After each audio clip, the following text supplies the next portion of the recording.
Judge Robert McBurney is now presiding, court will now come to order. Good morning. Good morning.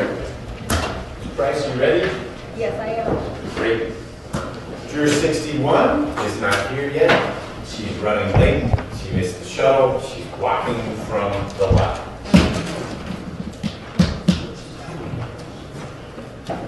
We're going to go pick her up. I'm worried what's going to happen to her when she gets into the jury room.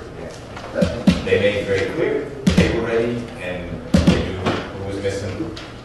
The quotation was, do you need to ask? Mr. Rucker, anything from the state while we wait a few minutes for juror 61? Yes, Judge, I do. I'll just handle the note. Okay. You want to process that note first? Yes.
So, Mr. Rucker, are you in a position to tell me what we need to talk about?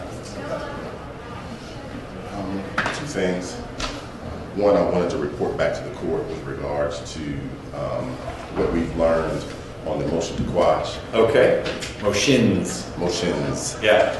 So, yesterday afternoon after the court, I had an opportunity to speak with Tracy Flanagan, who is the public information officer for the Sheriff's Department. Okay.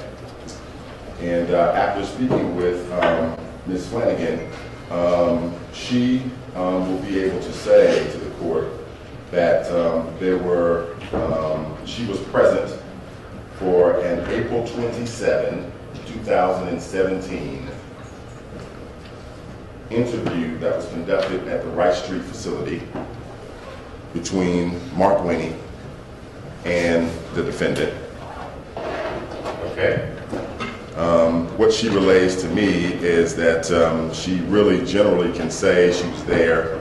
She remembers Mark Winnie being there with his photographer. She was in a close proximity, but as she sits here today, she has really no independent, specific recollections about what was said.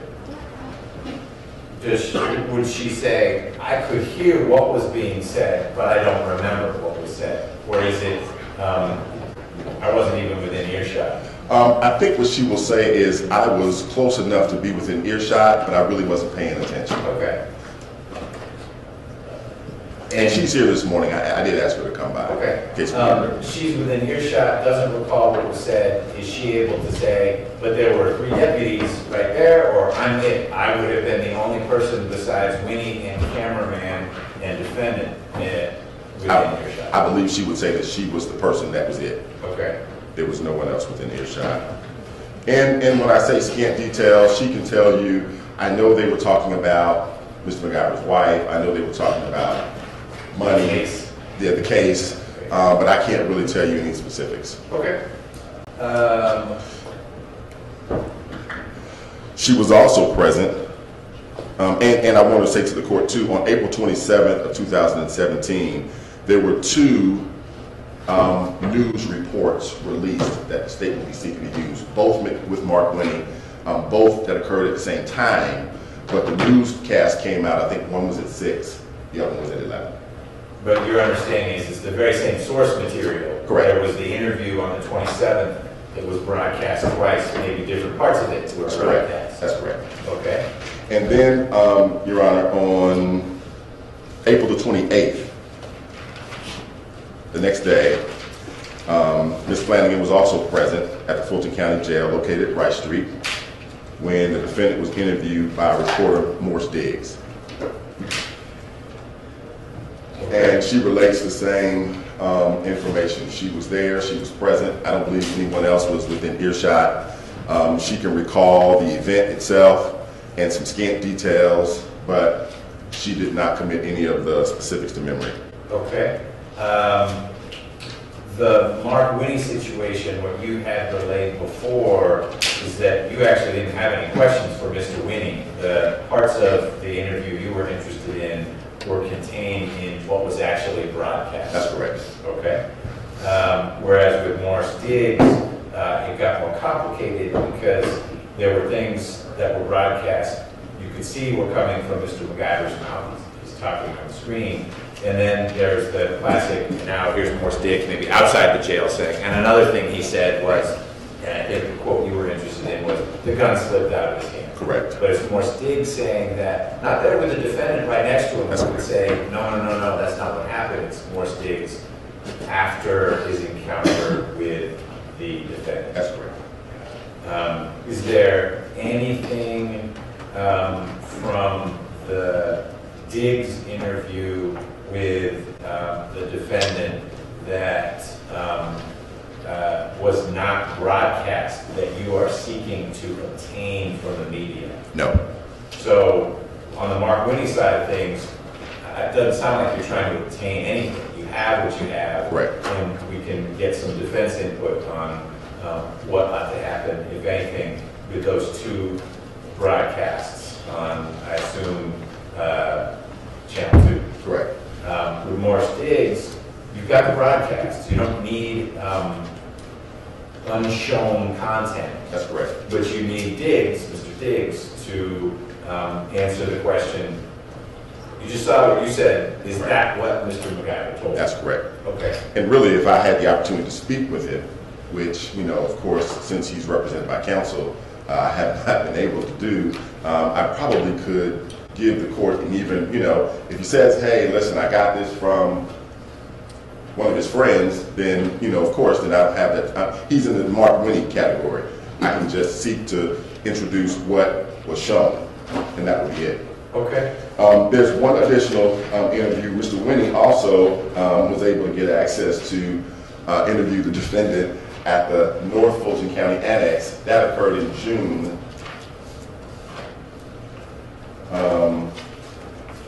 of I believe 2017. And there again, I would just be seeking to introduce what was shown.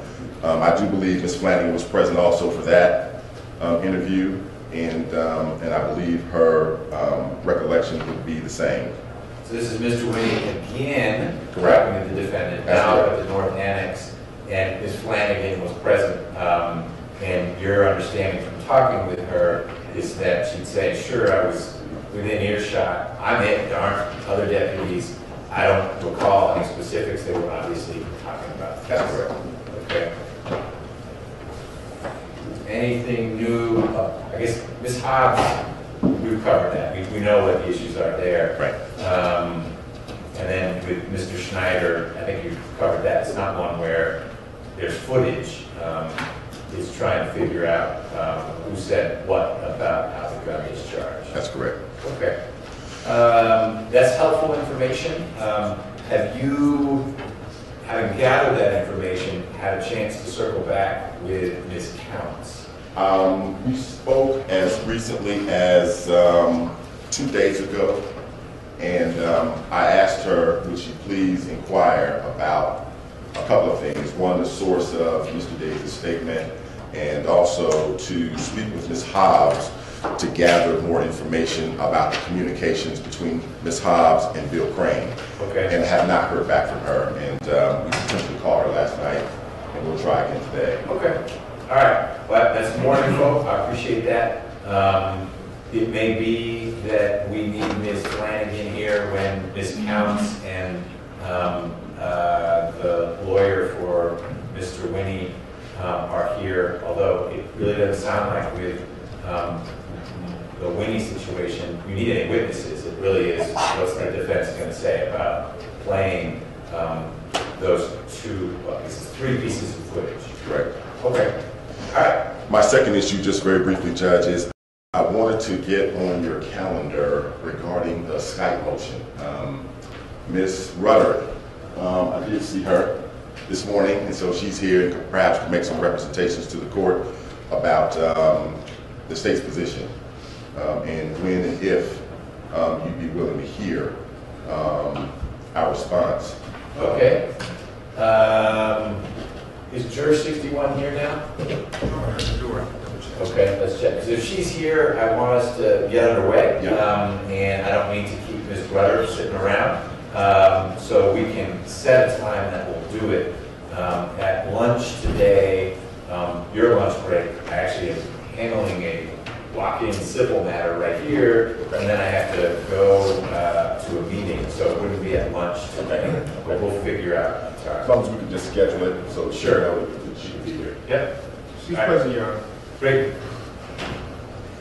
Can we get a kind of a preview of what the state's position is going to be so I can respond intelligently as opposed to... You know what I'm going to do is let you talk with Ms. Rudder. If you don't have the first witness, if she wants to give you a preview, she can do that. It would be great if she would, so you can respond. I'm confident your response would be intelligent. It's just how prepared it would be. So why don't you talk with her at your leisure and hers, but I don't need to do that right now. And we're going to get started. You guys step out and talk about what you want to talk about. Anything else from the defense? Your Honor, I think we'll be hearing from Ken Ricker today. Okay. And he was part of there was a lawsuit between DRS and Diane McIver's estate. They settled it. The settlement is subject to a confidentiality agreement, I understand, but I want to ask him just briefly about the settlement and what the settlement was involved in her E-Man life insurance policy that DRS had, as well as some other assets. I don't know if Mr. Rickard, is going to have a problem talking about that because of the confidentiality agreement, but maybe at some point before he comes to testify, we can ask him if Sure. he needs some authorization from the court. Okay. And I'll sort of, any issue, it seems like not an issue that implicates the state so much. It would be a concern Mr. Rickard would have. Do you have a position on that, other than I think it's wise to flag that with Mr. Rickard before he's in the middle of his testimony? I think we just bring that in. Okay. Great. Can I briefly request a little bit of clarification? I'm supposed to be at a conference giving a presentation at 10 a.m. in Athens, which I'm happy to cancel or will cancel. Is there any idea of a specific timing here today so I can make them aware that I won't be speaking? You're supposed to be in Athens at 10 a.m. today? I was on my way to Athens and I turned around. Oh, you should go to Athens. I've talked with Mr. Samuel. We can do it anytime. I mean, Yeah. we can do it Monday. I don't mind doing it today at all. This takes precedence. I just wanted to see what time it would be so I could make them It aware. would be late afternoon if we do it because I can't at lunch break today. I've got this walk-in pro se guy and then a meeting I have to go to. So, I mean, when do you want to do this Skype? If it's not till late next week, we can do it anytime next week. I just want to get it. It's my understanding we're going to have an evidentiary hearing so that we have the court when we want to hear testimony from witnesses. We can do the legal argument, I think, 5 or 10 minutes, but then if, depending on which side, which position. sounds like you guys should talk because there's some thresholds that might not be clearable before you even get to the evidentiary hearing. So maybe even while you're driving, you could talk. I don't want to make you late for the Athens thing. It would help Mr. Samuel, I think, if he understood your perspective on this. Because we stopped at 9.2 and didn't get past that. You may have a theory. I don't want to talk about it. I want to get the jurors in here. But you guys can talk about it and figure it out from there. All right, so we'll get with Mr. Rickard before he testifies, or at least before cross-examination, unless the state was going to want to get into it. But I don't mind having a conversation with him outside the presence of the jury. Let's bring the jurors in, please.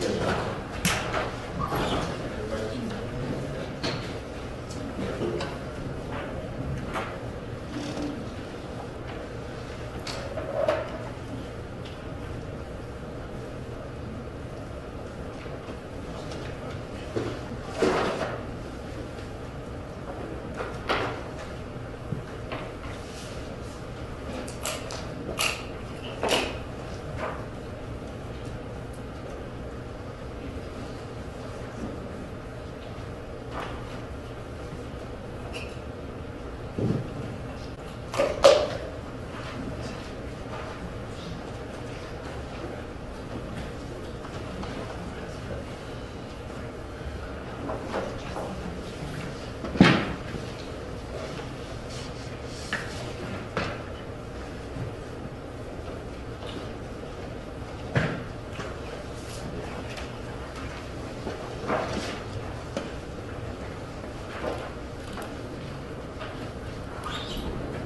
rise for the jury.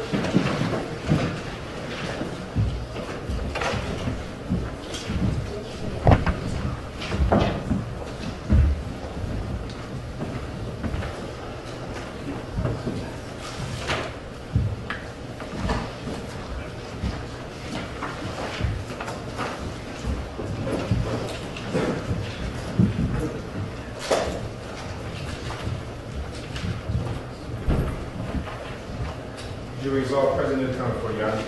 Thank you, Deputy King. You all can be seated. Happy Friday, ladies and gentlemen. Juror 61, it's not okay to be late. You need to stop doing that. Everyone, I don't want to have a back and forth. I'm just letting you know. Everyone else is here. Everyone's getting frustrated. So we need you to be on time. All right. Mr. Rucker, if you will call your next witness, please. Yes. Your Honor, the state will call Mr. Jay Grover.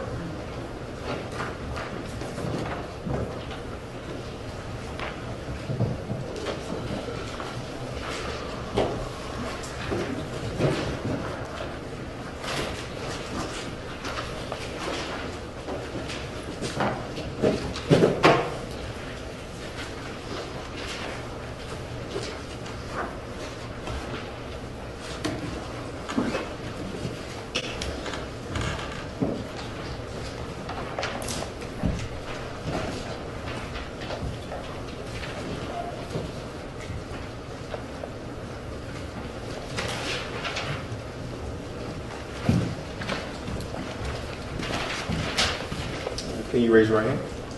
Do you swear or affirm that the testimony that you're about to give to the court is the truth, the whole truth, and nothing but the truth, so help you God? I do. Okay. Can you please have a seat? Scoot close to the mic as you can. And for the court's purposes, can you say your name and spell it? Yes, Jay Grover, Jaygrover. And good morning, Mr. Grover. Good morning. And good morning, Your Honor. Good morning. Good morning. Counsel. You beat me to it. And good morning, ladies and gentlemen. Good morning.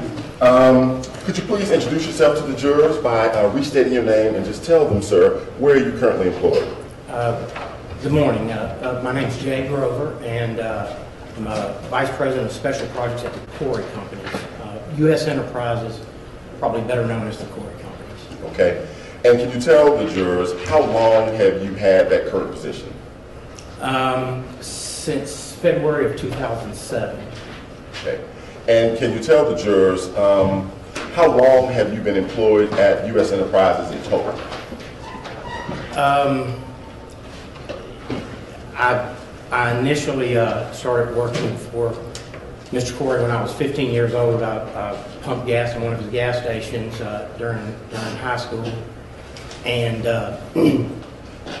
later during college, I worked on one of his billboard crews. So I've been around. I've been around the Mr. Corey, Diane McIver, and the family for over 40 years. Okay. And can you tell the jurors, over the course of those 40 years, you got a chance to know Diane McIver? Yes, quite well. And could you characterize for the jurors, how would you describe your relationship with Diane McIver? It was fabulous. Diane was a true friend. I mean, she was my boss. I didn't report directly to her. I've always reported directly to Mr. Corey, but I had a close personal and business relationship with Diane. Very early on, when I was married the first time, I used to attend parties at her house when she lived in Conyers and during her first marriage. And just over the years, I've attended all the Christmas functions and all for the company, and been around them all my life. Okay. And would it be fair to say that you love Diane? Absolutely. Now, can you tell the jurors, how would you describe Diane as a business woman? She was very hard-nosed. She was very driven, very ambitious.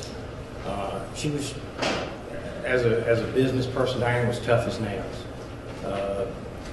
There was if she put her mind to on a certain project or something, she went after it, and she was relentless in her pursuit of it. Okay. And can you tell the jurors, do you have any personal experience with what we have been calling Diane's sharp tongue? If you understand what I'm trying to say. Yeah. Diane had she had a very acerbic wit about her. I mean, she was sharp tongue. I guess that's a good way to describe her as having a sharp tongue. She was to those around her that were not to just general people that she met, but to those who were around her a lot. She had a comfortable relationship with. She was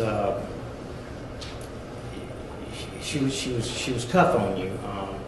She didn't mind. She picked at you a lot. She picked at me personally. There was always about losing weight. There was one time I recall being in a restaurant. We were at lunch and Just objection, Your Honor, to the relevance, and I think we're about to get into hearsay, or we'd like to talk about. Well, I'll steer away from hearsay, but Overruled on relevance, let's stay away from hearsay, please. okay. So let me ask you this: when she was that way with you, did it ever get to the point that it was uncomfortable? oh, yes, absolutely. I mean, it was just like she was in business. She was relentless. It would go on and on. There were times when she'd start picking at somebody, and again, this is people that she knew, but she would just get on something, and she would just go on, and I'd have to bite my tongue sometimes, because it'd be very easy to kind of lash out, but then it would just keep on going from there. So I'd try to bite my tongue to. It wasn't malicious to the point that it was necessarily mean-spirited, but it got to be quite annoying and aggravating. Okay. Now, had you ever seen Diane McIver be that way with her husband, the way in which you have just described for the jurors? Yes. Yes, I have.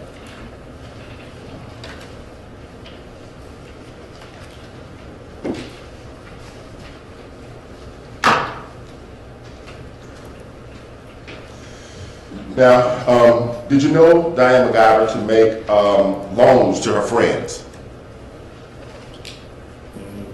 Did you know about that? No, sir. Okay. And did you know, has she ever made you a loan? Never. Never. And did you know anything about any loans between Diane McIver and her husband? Well, can we clarify the foundation for that? Because it sounds like the foundation would probably be hearsay. Well, specifically, I'll rephrase it. Specifically, do you know anything about a $350,000 loan to the defendant? Same with That leaves open the same issue. If Mr. McIver ever talked to him about it, he's probably okay. Otherwise, I'll rephrase it that now. Okay. Have you ever had any conversations with Mr. McIver about a $350,000 loan that his wife would have given him? No, sir. Okay. And so, you know, was she open about her personal finances with you? Diane, no, sir, never. Diane was a very private person. She would never discuss anything like that. Okay. how about discussing with you any of the intimate personal details between herself and her husband? Is she the kind of person who would discuss that with you? Their Their marriage. no, sir. Okay. Never. And that's because she was a private person. Yes. Discussion or leading? Let's not lead anymore. Was she a private person? Ask and answer. Well, you can't object to one form, and then when he makes it non-leading, say, wait, now you're doing what I just objected to, fixing it. I don't like that. Okay. You can. Is it okay if you answer that question, Judge? What was she a private I person? think why we got the second objection, because he did answer Okay, the first okay, one. okay. I don't know that everyone heard it, because there was an objection, Right. a well-placed objection. But then you were addressing the concern raised in the objection in switching two words around in the question. Okay. Do I need to answer? Why don't you answer it again? Diane was a very private person. Now, can you tell the jurors, have you had occasions over the last 40 years to be around Diane McIver and her husband in social settings? Many, many times. Okay. And can you tell the jurors, when did you become acquainted with the defendant, if at all? I met Tex in 2007. Shortly after I came back to work for U.S. Enterprise for the company, that was the first time that I actually met Tex. I knew of Tex, but I had not actually met him. Okay. And how would you characterize the state of your relationship with the defendant before this incident? Great. My fiance and I, we've attended many social functions with Tex and Diane. We've spent the night at the condo. We've been to concerts with them, parties. Tex's birthday party every year we were invited. Traveled with them. Lots of different. Been around them many, many times. Okay. And can you tell the jurors, when you were around them for those many, many times, how did their marriage appear to you?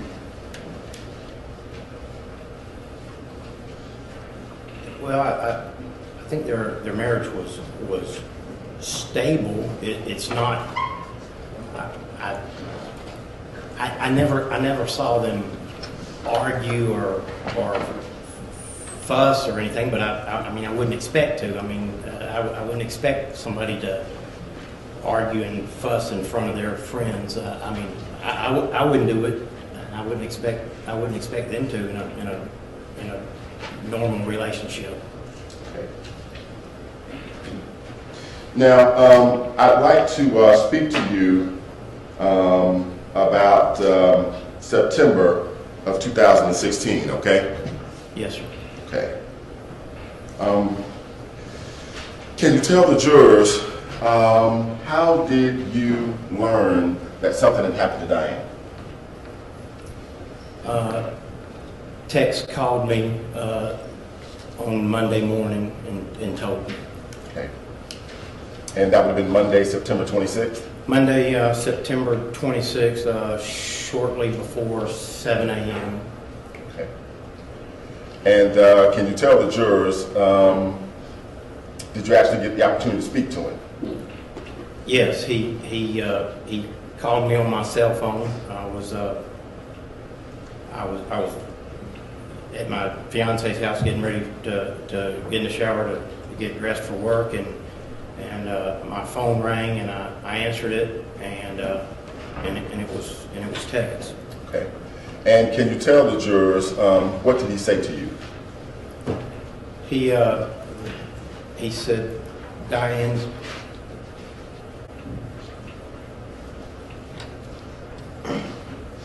Excuse me.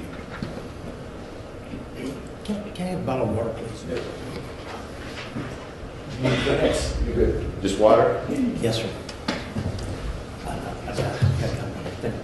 Thank Oh, you got some right Yes, there? sir. Great. If you need a break, let us know. I'm-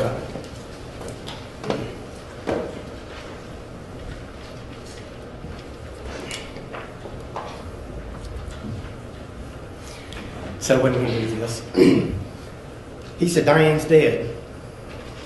And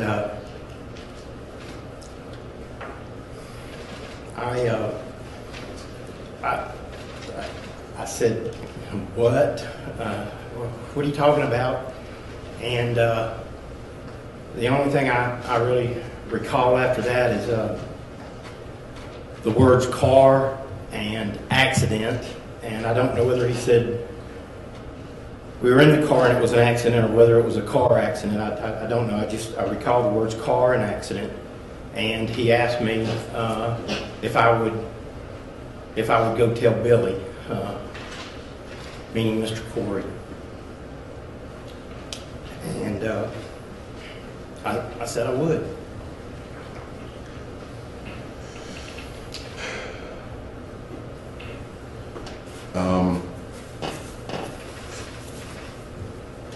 Can you tell the jurors what was the demeanor in the defendant's voice when you were hearing him say that Diane is dead?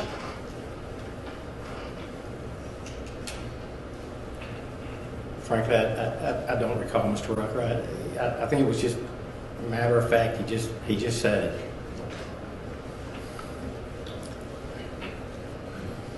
After the defendant told you this, what did you do? I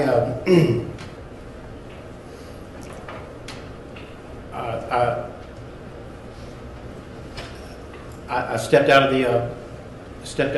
the master bathroom, and my fiance had heard me on the phone, and I told her, and she immediately. Don't tell us what she said, okay? She didn't say. She immediately broke down. Okay. And I said, I've got to go tell Mr. Corey. And I got in the shower, and I just tried to compartmentalize my feelings, knowing that I had to go and tell this to Mr. Corey. And I knew that we had a business with a lot of employees that were going to be devastated, and I knew I was going to have to help with that. I just tried to put my personal feelings aside at the moment and do what needed to be done. Okay. At that time, how old was Mr. Corey? 84 or 85. He's 86 years old now, so, and his birthday's in February, 84 or 85. Okay. And you were aware of the relationship between Mr. Corey and Diane? Oh, absolutely. How would you characterize it? It was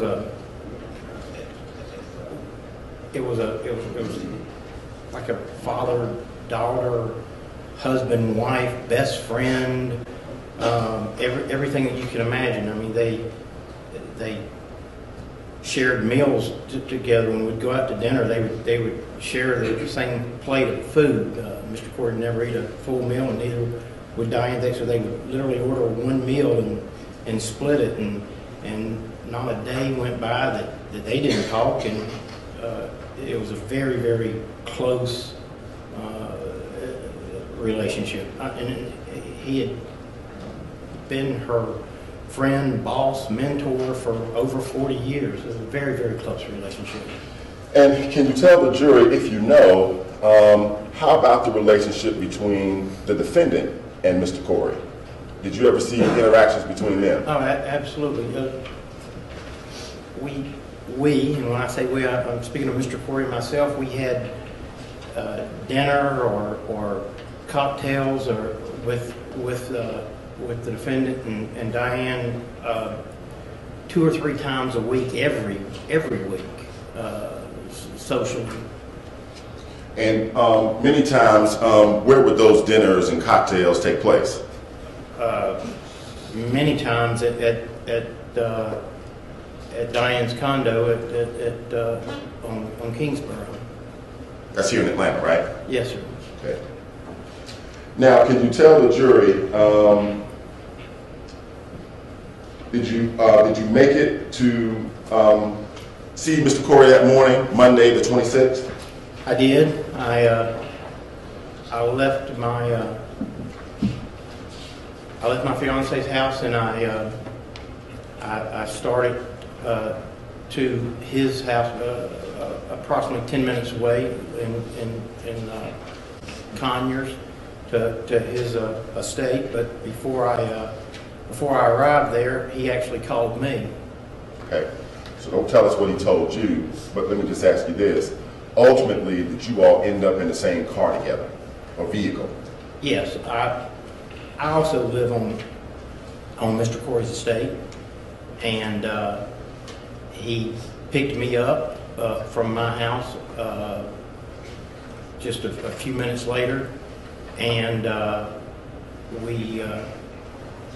he drove, and I was in the passenger seat, and we started towards the office from Conyers to our office at Corey Center, which is right downtown behind the state capitol on MLK. Where did we see the smokestack? The tower. The tower, I'm sorry. Yes, sir. Thank you for correcting me.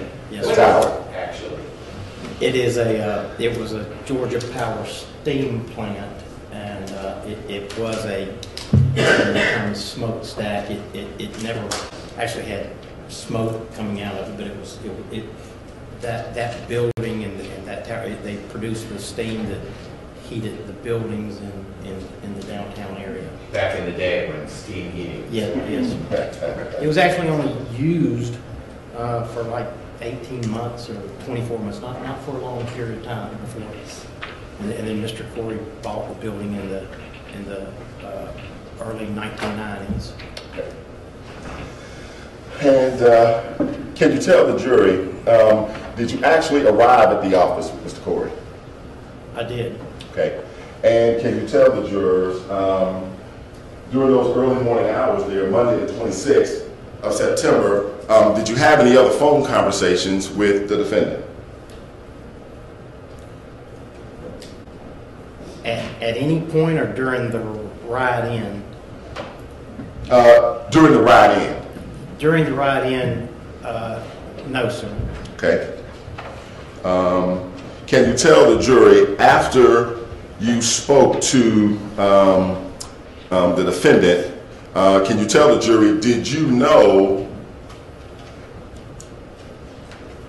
whether or not anyone else was involved with Diane's death? Yes, I learned that Danny was driving the vehicle. Okay. And did you learn that from your conversation with the defendant around 7 o'clock that morning? No, sir.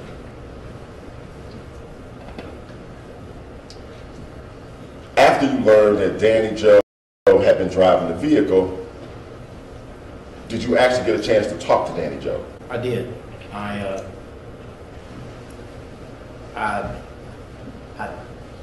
believe I texted Danny and asked her to call me. I either called her and left her a message or texted her and told her to call me. She didn't answer. I believe I texted her and asked her to call me. Okay. And did you actually get a chance to speak with her? Yes, sir, I did. Okay.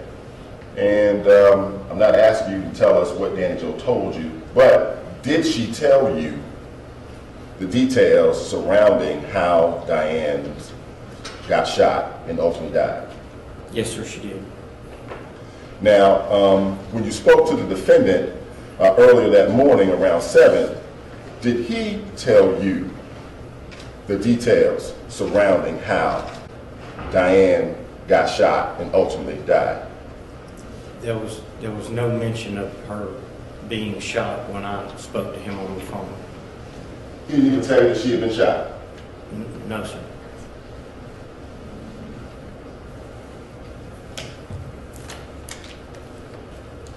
during the conversation, did he mention anything to you about being asleep? No, sir. The car hitting a bump? I would object, Your Honor. I know we've asked this question, what Mr. McIver said, and Mr. Grover said he heard the words car and accident, but don't remember what else was said. It's a fair point. If you're referring to that Phone initial conversation? phone call, Okay, I understand. Okay. Now, can you tell the jurors, when did you have that conversation with Danny Joe? On the ride-in from Conyers to our office downtown at the Corey Center, which takes about 25 minutes. At some point on the ride-in, I'm pretty certain I text her, and she called me just as we were turning into the parking lot at the building at our office. Okay. And so, can you tell the jurors, after having the conversation with Danny Joe, did you and Mr. Corey actually go into the office there? Yes, sir. If I can back up a little bit in time, on the way in, then I made a telephone call to our office and actually spoke to Terry Brown, and I told Terry that Mr. Corey and I were on our way in, and would he please get Angie Brooks, Ken Rickert, and Richard Harrell. And let me back up. Angie Brooks is our executive vice president of our company. Ken Rickert is our general counsel, and Richard Harrell was at that time our chief financial officer. Essentially the executive team. And I asked Terry to get them, and Mr. Corey and I would be in shortly, and for them to meet us in Mr. Corey's office as soon as we arrived. Okay. And so, once you arrived, can you tell the jurors what happened once you went inside? Yeah. Once again, if I can back up just so, as we arrived and I spoke to Danny, returned my phone call. I put it on the speakerphone, and Mr. Corey and I sat in the parking lot of our office, and Danny told us what happened. Okay. Briefly told us what happened. About how long do you think that phone conversation lasted between yourself and Danny Joe? You had it on the speakerphone.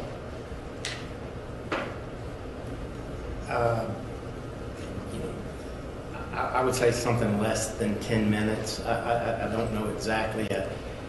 I think we were in just kind of disbelief, and I really didn't ask her any questions or anything, so I'd say something less than 10 minutes. Okay. And is that when you made it inside the office building there? Yes, sir. We parked and we went in, and right as we went in the front door, the reception area, some of our employees had gathered in the front lobby area right there, and right as we went in, then just by the positioning of the offices, then Ms. Brooks started out of her office, and Mr. Harrell came out, and like I said, there was a few of our other employees that were there, and I think there may have been just some words said, and Mr. Corey started down what we call the executive hallway, which was the hallway in our, that kind of bisects our office building. There's two of them, but on one side where his and Diane's office were the only two offices on that particular hallway. He started down the hallway, followed by Mr. Harrell, Miss Brooks, and I said, you know, where's Ken at? And I started kind of around to the other hallway to get Mr. Rickard, and he met me about the same time, so he just kind of walked in front of me, and we started down the hallway. It's a relatively short hallway, and they were a little bit ahead, and my phone rang. Okay.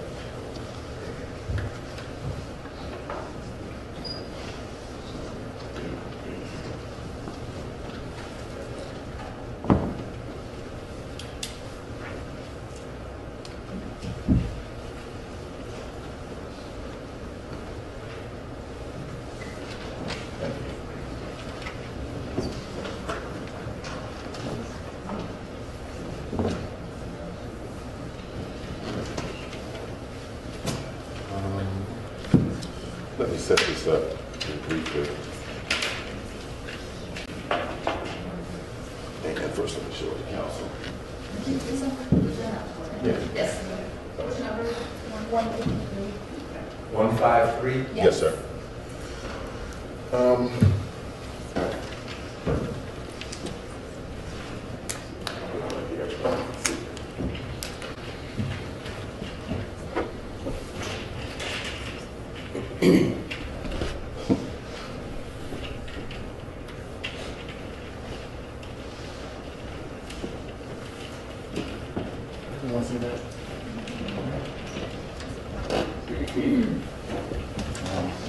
I have a pointer right here. Could you step down, scroll over? As long as you keep your voice up, I think the judge will let you testify from your feet, okay? Should have left me a little bit more room. You and me both. Now, if you could just help orient the jurors first by showing them on States 153, where is the front door that you would have entered the office? We entered right here, and this is kind of the outer lobby, just a small little reception area right here, and then where we would have came in through this door, and then into this door, into the more the interior lobby here, this open area right here. Okay, and show us where's Angie Brooks's office. This is Andy's office right here. Okay, where's Richard Harrell? Right here. Where was Diane McIver's office? Diane's was right here on this hallway here.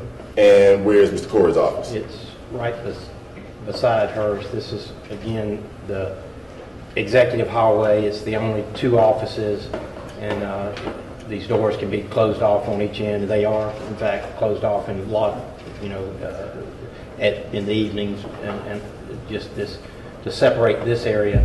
And then this is the other hallway that goes to the back part of the building. So it's Okay. Where's Ken Rickard's office? Ken's office is around here, so it's down this other hallway. Okay. What about Terry Brown? And Terry's at the time was right here beside Mr. Rickard. Okay. Now, could you show the jurors on this diagram, where were you when your phone rang and you looked at it? And we're just starting down this hallway right here, following everyone else. I was the last one. Mr. Corey, Ms. Brooks, Mr. Rickard, Mr. Harrell were all in front, and so we were just going down the hallway into Mr. Corey's office. Okay. And can you tell the jurors, before I have you take your seat, when you looked at your phone, what did you see? Diane McIver on the screen. That was the name for the number that showed up. You knew, you had saved, or strike that. How is it that Diane McIver's name was saved in your phone? What was associated with the name?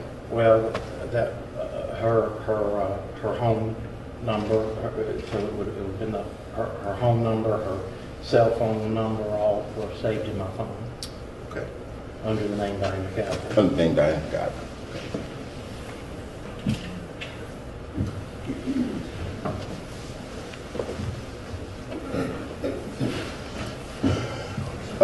So when you saw that, can you tell the jurors what happened next? Well, obviously, just seeing that, and I was just a little unnerved by seeing her name come up. But I answered the phone, and it was Tex. About how much time had passed since the last time, or the first time you had talked to him that day?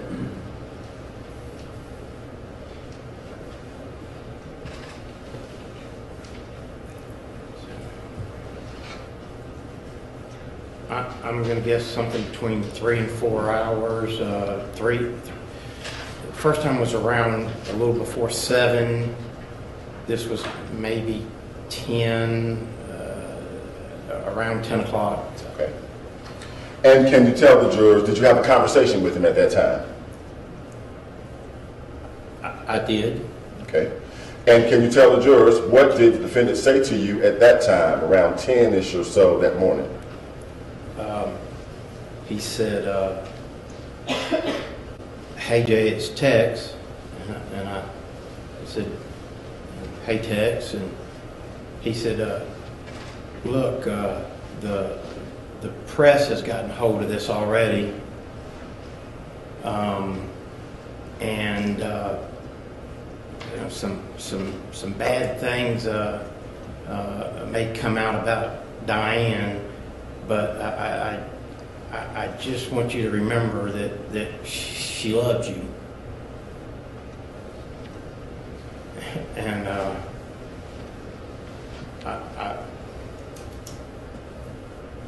I didn't know what to say. I mean, I was just trying to process that, and I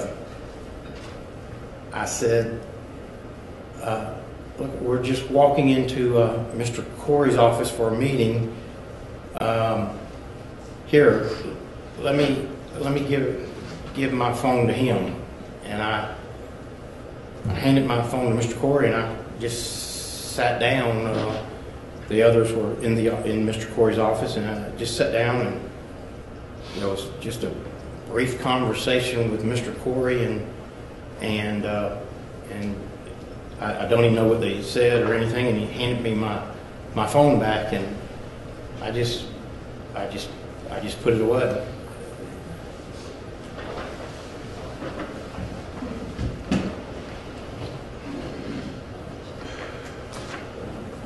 Now, can you tell the jurors, did you and Mr. Corey, did you all go over to the condominium located here in Atlanta on that Monday, September 26th? No, we did not. Okay. And can you tell the jurors,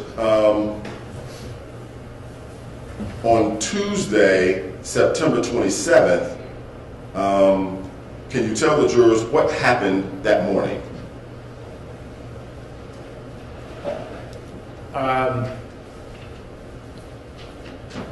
I knew that Janie Calhoun was back in town. I knew that Janie had arrived back from Dallas, and I called Janie to check on her, to see how she was doing, and we engaged in a conversation. I called Janie that morning. Okay. And after having a conversation with Janie Calhoun, did you actually travel to her condominium there? Yes, yes, we did. Okay. Myself and Mr. Corey, we left the office and we went to the villas at Buckhead Heights to Janie's condo. Okay. And Janie's condo is how far from Diane McIver's condo? Well, it's on the same floor. One bank of elevators up to that floor, the 15th floor, and Diane there's only 4 condos on each floor of that building. Diane had 2 of them on one side of the building. Janie had, hers was on the opposite side of the building, same floor, and then another couple had the other condo. So physically, they're 50, 75 feet apart from door to door, maybe. Okay. And do you know what time was it when you and Mr. Corey arrived at Janie's condo?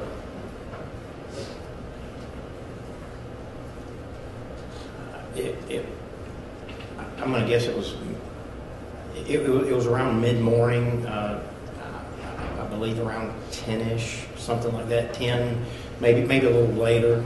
Okay. And can you tell the jurors when you arrived at Janie Calhoun's condominium mid-morning, who was there? Actually, physically within her condo? Correct. Danny Carter, Danny Joe, and Janie. Okay. And Mr. Corey and myself. Okay. Then Mr. Corey and myself were there. Now, is this the first time that you have had a chance to actually see Danny Joe Carter since you learned of Diane's death? Yes. Okay. And can you tell the jurors what happened when you and Mr. Corey arrived at the condo of Janie Calhoun? When we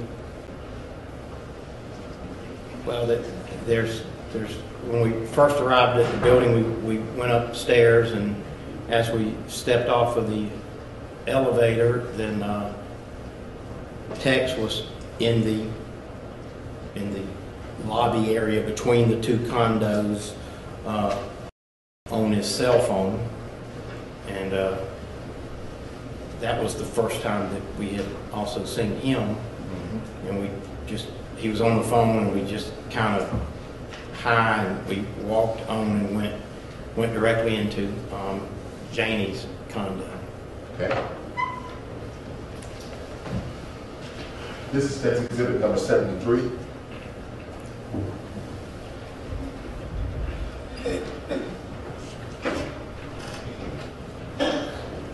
You recognize Text Exhibit 73, this picture, the scene depicted in it? I do. What is it? This is the area that I was speaking of, where you come up the elevator onto the 15th floor, and it's the lobby of that floor between the condos. Okay. And when you step off these elevators, first of all, if you touch that screen, it'll make a mark. Where are the elevators? This is the elevator. There's 2 of them, one there, and there's the other door there you can't see. So. Okay. And which way would you go to get to Diane McIver's condo? When you came off the elevators, you would go to the right and to Diane's condo there. Okay. And you'd go to the left and then back to the left to go into Janie's condo. Okay. And where did you see the defendant standing when you and Mr. Corey got off the elevator? He was standing right in this area, right here. Okay. And did you see anyone else standing there, or was he alone? He was alone. What was he doing?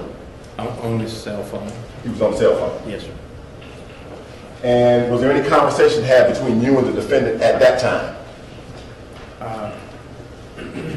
Nothing more than hey, or it may have. That's all. There was no conversation. Okay. So where did you and Mr. Corey go after you saw the defendant there? We went to Janie's condo. Okay. And when you arrived and got inside, can you tell the jurors what happened? Janie and Danny were there, and we hugged, and I think we probably shed a tear or 2. And we asked we asked Danny to sit down and tell us what happened. Let me show you a photograph. It's already been admitted into evidence. Mr. Grover, State's Exhibit number 70. Recognize State's Exhibit number 70? I do. how do you recognize what's depicted in State's Exhibit number 70? This is Janie's living room of her condominium. Been there many times. Okay.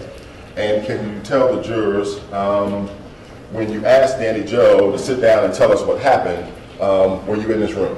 Yes. And could you point out for the jury where everyone was positioned within the room by using this photo? Danny was sitting right here on the couch. Mr. Corey was sitting right here on the couch. I was sitting in this side chair here, and Janie was sitting in this side chair right there. Okay.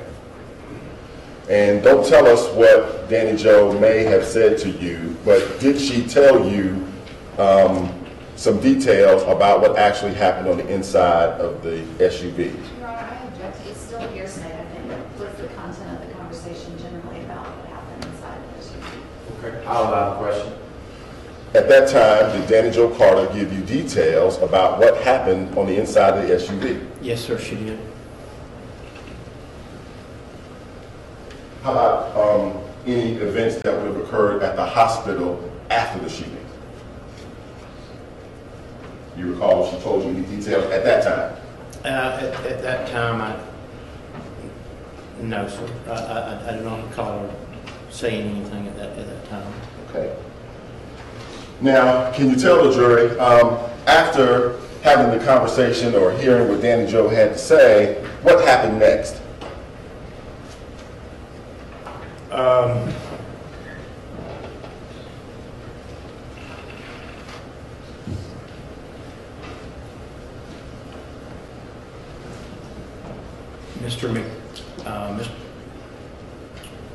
Well, at some point during, if I can back up just a minute, at some point during this, then Austin Swall, who was Diane's godson, came and knocked at the door, and he wanted to come in and see us. I mean, this kid's grown up with us, and Janie told him, you know, not now, Austin, but we'll come and get you in a few minutes, and then when we finished the conversation, then there was another knock on the door, and it was Tex. Okay. Now, do you know from where Austin was coming from when he knocked on the door? Do you know where he was? Do you know? I Don't guess, you either know or you don't. No, sir, I do not. Okay. Okay. I do not know. Okay. And when Tex knocked at the door, can you tell the jurors what happened? Janie went to the door and opened it and said, "Hey, Tex, and come on in." Okay. And did he come in? He did. Did you get a chance to see him? Yes, sir. Can you describe for the jury what was his demeanor when you saw him?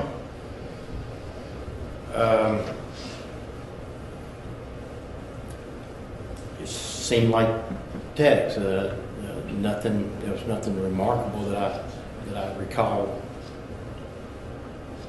Okay. So when he came inside, tell the jurors what happened.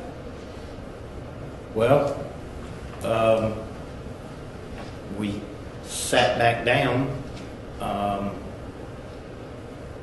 Danny and Mr. Corey sat in the same seats. Again, Mr. Corey sat right here. Danny sat here. I sat back down in my seat. Janie moved over to one of these, the side chair over here. And Tex sat down in this chair where Janie had previously was previously seated. Okay. And can you tell the jurors, did the defendant say anything at that time? He did. And can you tell the jurors, what did he say? Well, when he sat down in the chair. We all sat down. The first thing that he did, he turned and looked over at me and said, Jay, can you believe they want to charge me with reckless conduct for this thing? And I was taken aback by that. I kind of stuttered and stammered, and I said, Tex, I think there's some elements of a crime here. I was a former police officer, and so I think there's elements of a crime here. I was actually shocked that would be the first thing out of his mouth.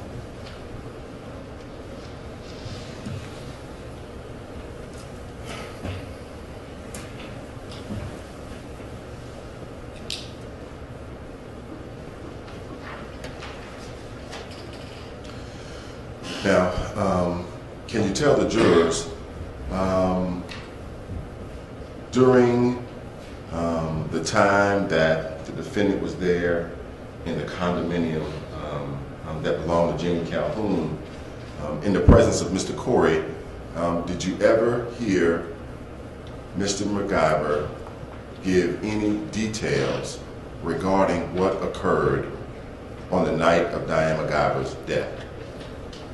None. None. None.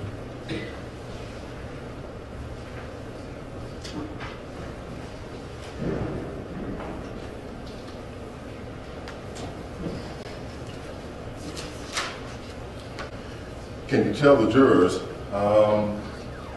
first of all, about how long did the defendant stay there inside of the condominium at Janie's house?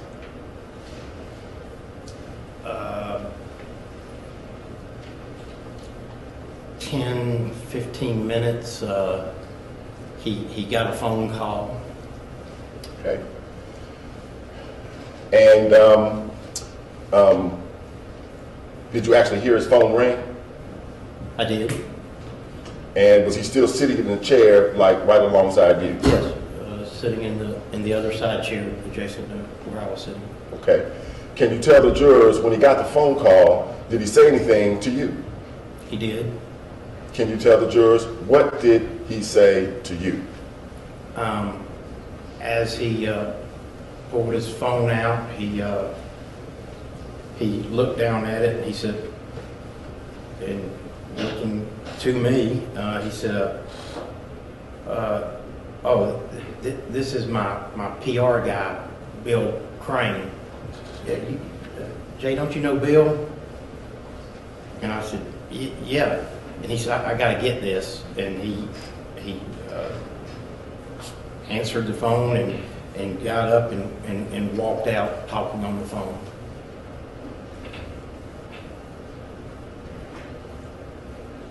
How did the defendant refer to Bill Crane? Objection, Your Honor. We're just repeating the answer he just gave. I understand. How do you know Bill Crane? I first met Bill 25 years ago through his childhood friend, later became one of my best friends, and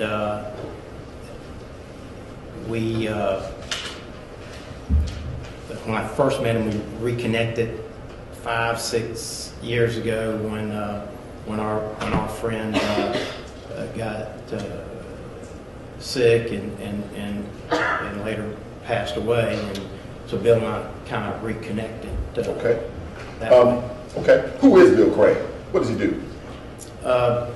Bill Crane's he's a public relations and marketing consultant here in the Atlanta area, and he's also a pretty prominent talking head, a political analyst on Channel 2, and WSB Radio. I actually heard him on the radio this morning on the way in. And does the defendant leave Janie Calhoun's condo at that time? Yes. Okay. And can you tell the jurors how long do you all remain there at Janie Calhoun's condo that Tuesday morning? Not much longer. We walked out, and of course, Austin had come in, and so we walked over to Diane's condo, and the doors were open. Quite often, the doors were open, and Austin was there. His mother, Ann Swall, was there. Diane's housekeeper and Austin's nanny, Phyllis Gable, we call her Nana. She was there, and there were a few people there, and we spoke to them, and then we left. Maybe another 10 minutes or so, and then we left. Okay. Can you tell the jurors? Do you know who Annie Anderson is? I do. Who is Annie Anderson? Annie was a friend of Diane's in Texas. She was their masseuse, their massage therapist. Okay. Did you see Annie Anderson at the condo that morning? That morning, I don't recall specifically seeing Annie that morning, but she very well could have been there, but I don't recall specifically seeing her. Okay. Now, can you tell the jurors on this Tuesday, September 27th, did you have the occasion to see the defendant again? Yes, I did. Okay. And when is the next time that you would have seen the defendant? That evening. Okay. And can you tell the jurors where did you see the defendant? At the condo. Mr. Corey and I, as we had done, several times a week for the previous 10 years or so, we went over to the condo on that Tuesday. And do you have any idea about the approximate time you would have arrived? 6, 7 o'clock, something like that. Okay. And can you tell the jury, when you got to Diane's condo, what did you see? Well, there were a number of people there. There was probably 12, 15 people at the condo then when we first arrived. Okay. Was the defendant amongst those people? He was. Okay. And can you tell the jurors, did you actually went inside the condo? Yes. And when you got inside the condo, what did you do? Well,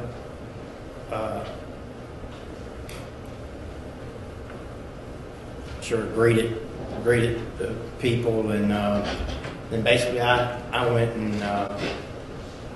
and sat down in a chair, kind of in the corner of the living room. A little hard to describe, or the family room, not the room that we would typically be in when we would go over there in the evenings, but they were in the living area of the condo, and I sat down in a chair, in a side chair there. Okay. I want to show you a series of photos. Your Honor, for the purposes of the record, they are marked as State's Exhibits number 402 through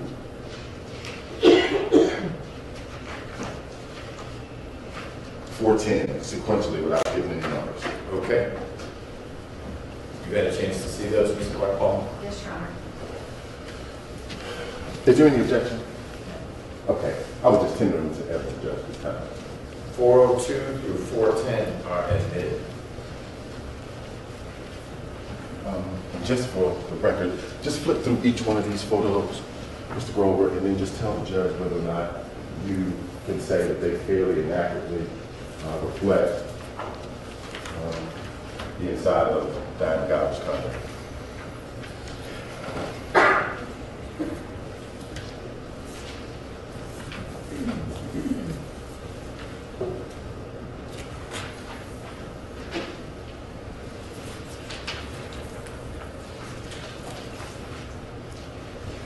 They do. Okay. Did you hear Judge? I did hear. Okay. We're good. Okay.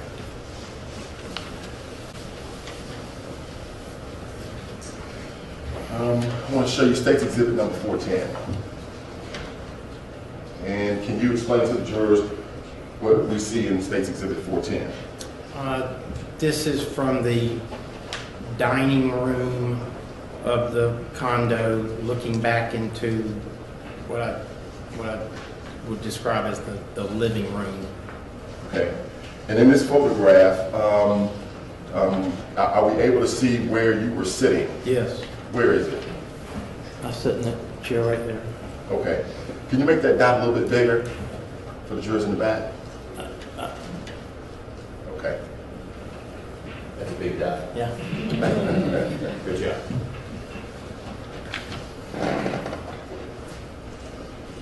This is State's Exhibit 408. Can you explain to the jurors what we see in State's Exhibit 408? So this photo would be kind of with your back to the master bedroom, but somewhat of the view that you would see if you were sitting from the chair where I was sitting. Chairs on each side. There's like an entertainment center with a TV in it in between those. So this is kind of looking back into the dining room, the living room, and this being the dining room table in there. Okay. And is that the place where you would share meals with Mr. Corey, Diane McIver, and the defendant? And yes, and quite often Austin too. And Austin too. And Janie. Okay. Yes, it is. Okay. Now, from this photograph, if I wanted to get into the kitchen, which way would I go? This is actually an archway, right? I don't know if I messed up where you can't see it now, but that's an archway that leads directly into a galley-style kitchen. Okay. And this is State's Exhibit 407. Slide that out just a little bit.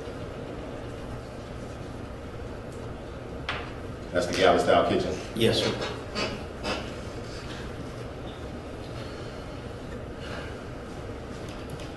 Now, does Diane McIver's condominium have balconies that overlook really the Buckhead area? Yes, because she put two units together as one, then she actually has two balconies on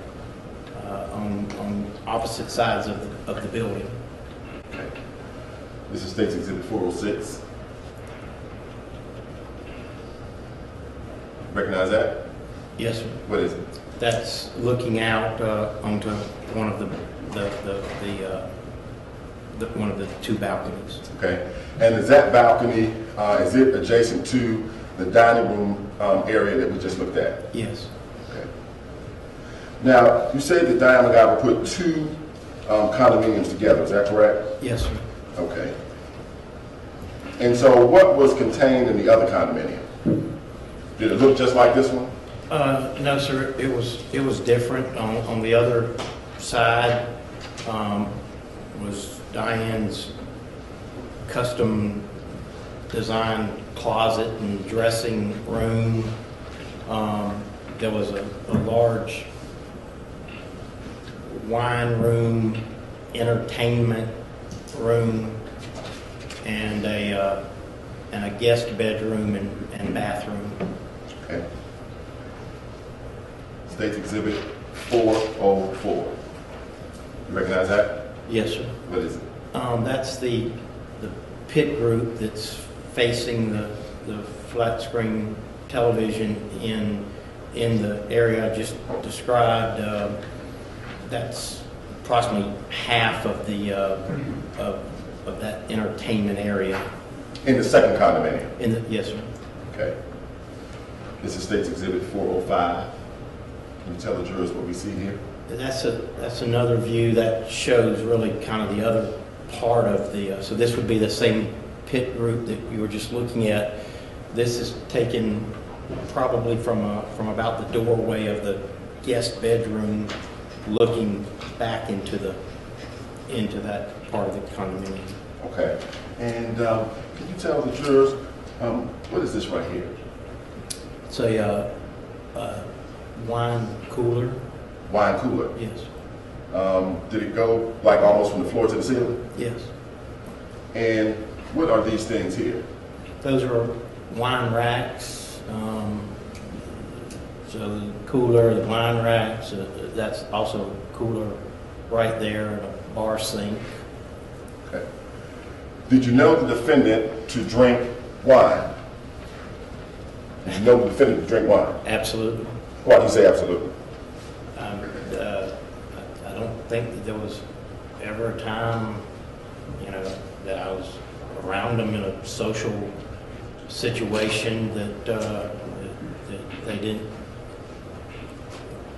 that there wasn't wine being consumed. Okay. And can you tell the jury what type of wine have you seen the defendant drink before? Well, they drink reds and whites. And when I say they, really speaking of Tex, Diane, and Mr. Corey, kind of grouping them together. They used to drink a lot of white, and someone told Mr. Corey that the white wine has more sugar in it and more calories, and so they kind of switched to red, Pinot Noir, and that seemed to be the favorite. Okay. And can you tell the jury, over the many years that you socialized with Diane McIver and her husband, on how many occasions would you say you've seen him drink red wine?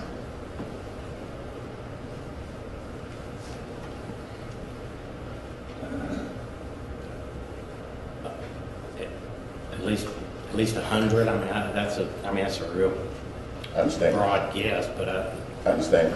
many times. Okay. And can you tell the jurors in all the conversations you've ever had with him, has he ever said to you, Jay, I really don't drink red wine because it gives me a headache?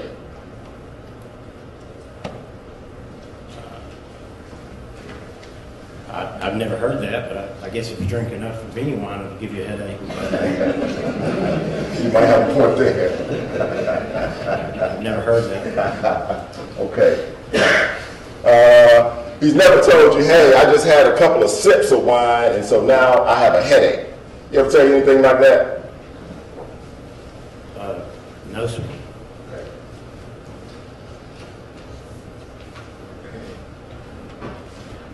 This is State's 403.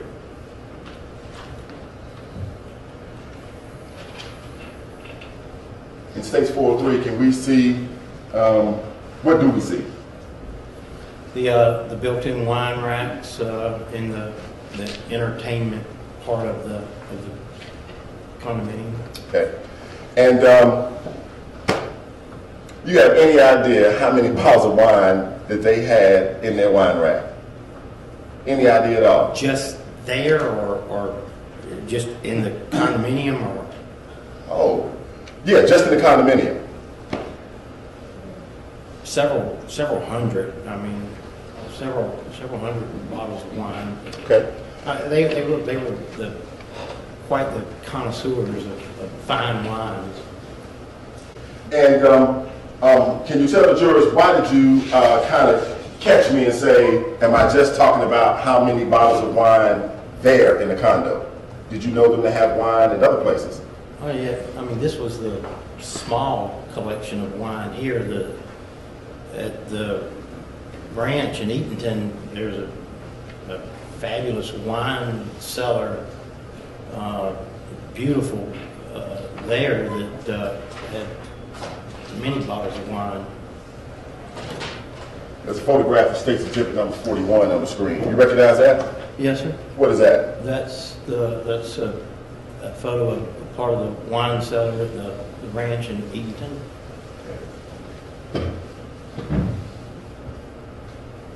I got a question for you. I can't get anybody to answer this for me.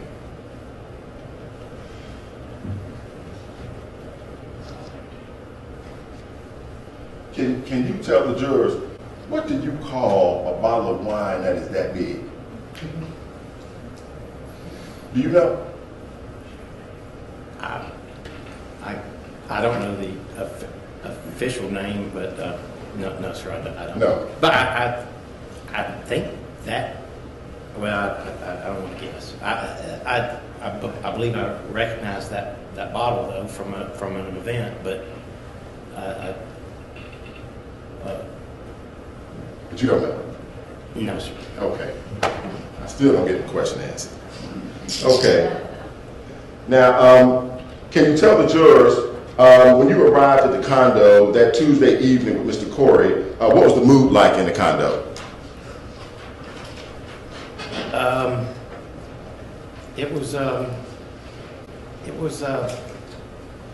won't say it was cheerful, but it certainly wasn't, it wasn't like people weren't in mourning. They had sent out and bought dinner, and people were eating and just talking and laughing, and I mean it wasn't somber.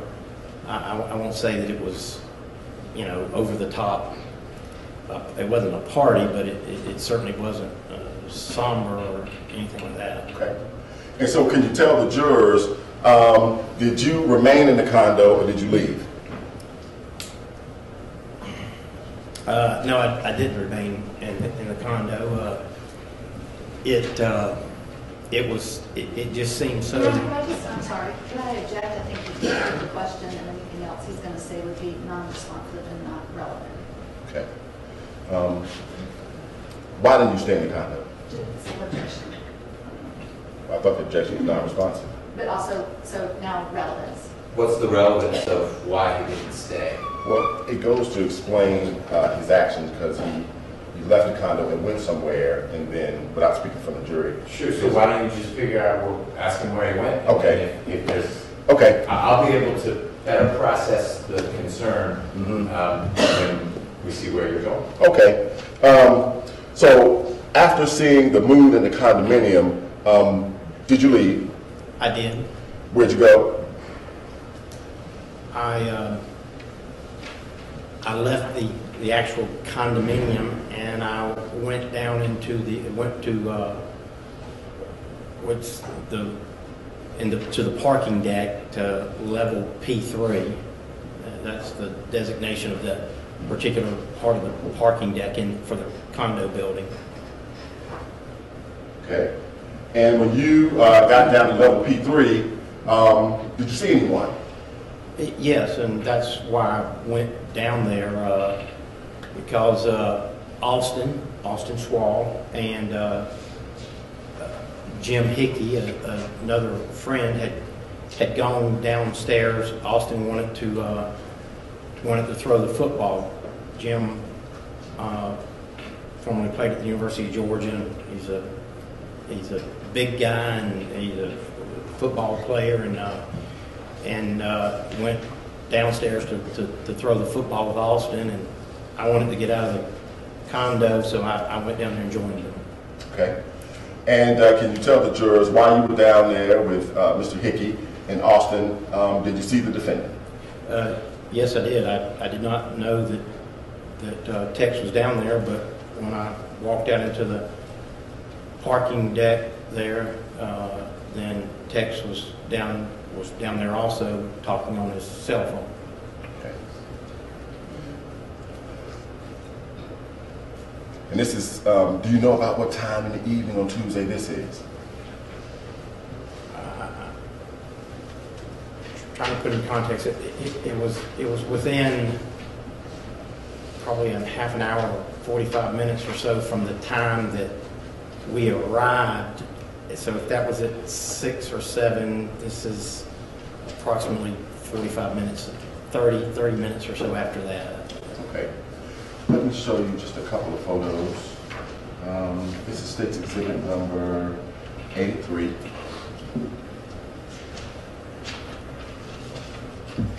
And do you recognize State's Exhibit 83? Or what's depicted in it? Yeah, this is the motor court of the condominium building. So this would be like a ramp that comes down off of Kingsborough, where you would enter and you would go to your right and down through an electric gate into the actual parking deck itself, or you would turn to the left here and yes, to the left when you could pull in. There's a couple of visitors parking spaces, and then you would exit back out this ramp. Well, that's the walkway, but there's another ramp that's right in this general area that would. Okay. It kind of a half circle. Okay. And the level P3, it's you would go down the ramp and it's below what we see here on this picture. That's correct. You would go down when you entered to go under the building, then you would come down the ramp into this general area here, and you would continue down right through there, and there's an electric gate Right.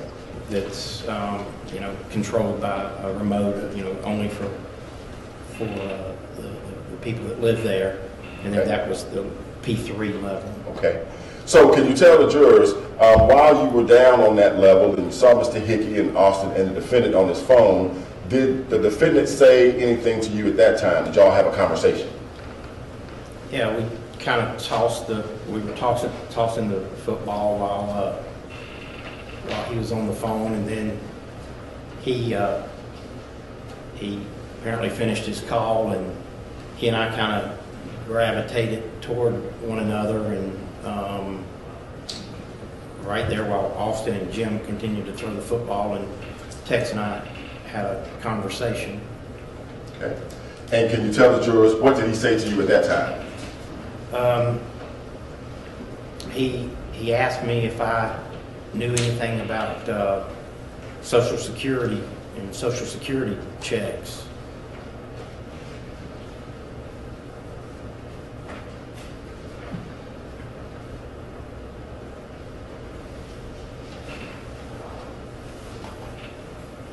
And is that all he said to you? Well, he asked the question, and I kind of made a joke, and I said, well, I know I'm not old enough to collect Social Security yet, and he said, well, I was just wondering about Diane's Social Security, and he went on to say, I was just wondering if I could collect her checks now. And I told him I didn't have any idea. I could find out, but I had no idea whether he could. In fact, I think I went on to say, I guess you can, but I don't know. And he said, well, he would find out himself.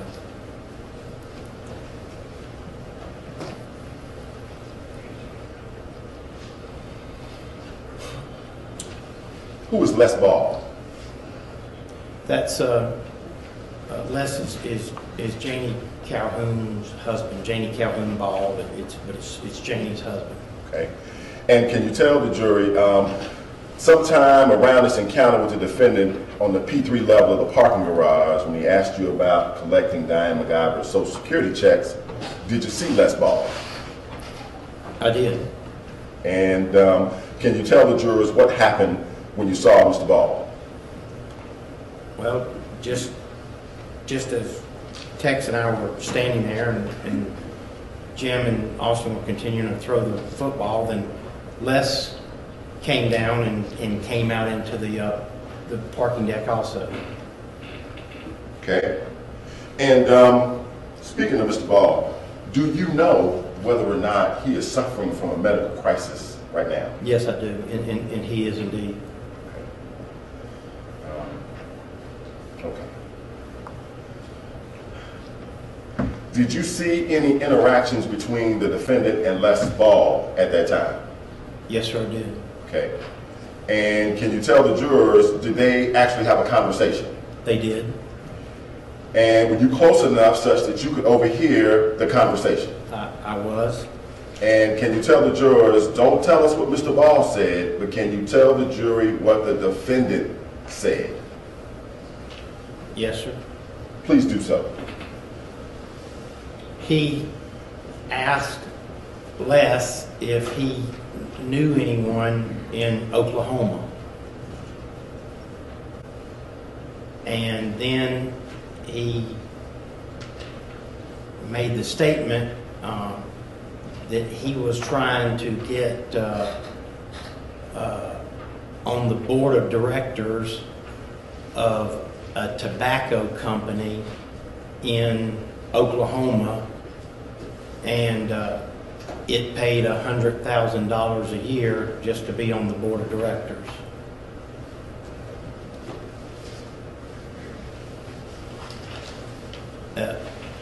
And if I can add, it was Liberty Tobacco Company. That was the actual name. You remember the name of the tobacco company? Yes, sir, I do.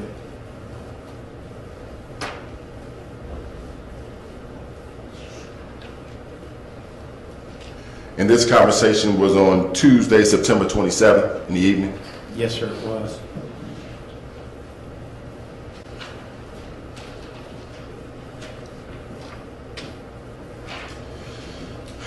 Now, I want to fast forward a couple of days, and I want to ask you, on or about Thursday or Friday of that same week, did you have a telephone conversation with the defendant regarding the Ford Expedition? I did. And can you tell the jurors, do you remember what day it was you had that conversation?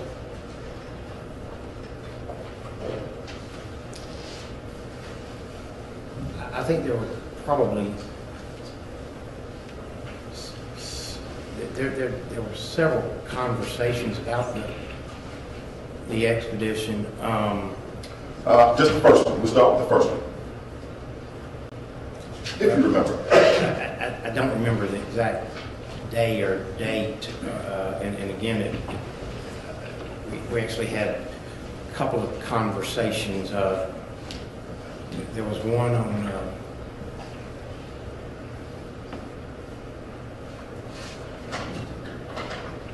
there was one in particular on Friday. Of that same week?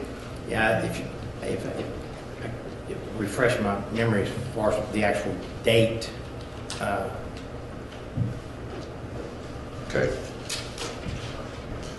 In connection with your testimony here today, were you interviewed by my office, by me?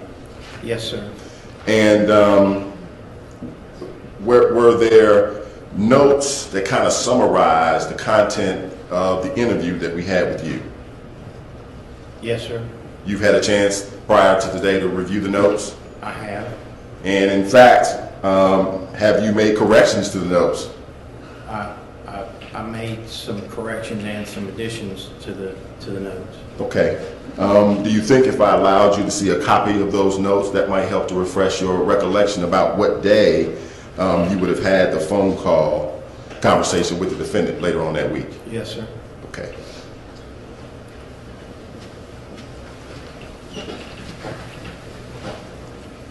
Just read silently to yourself. And you let me know when you get finished.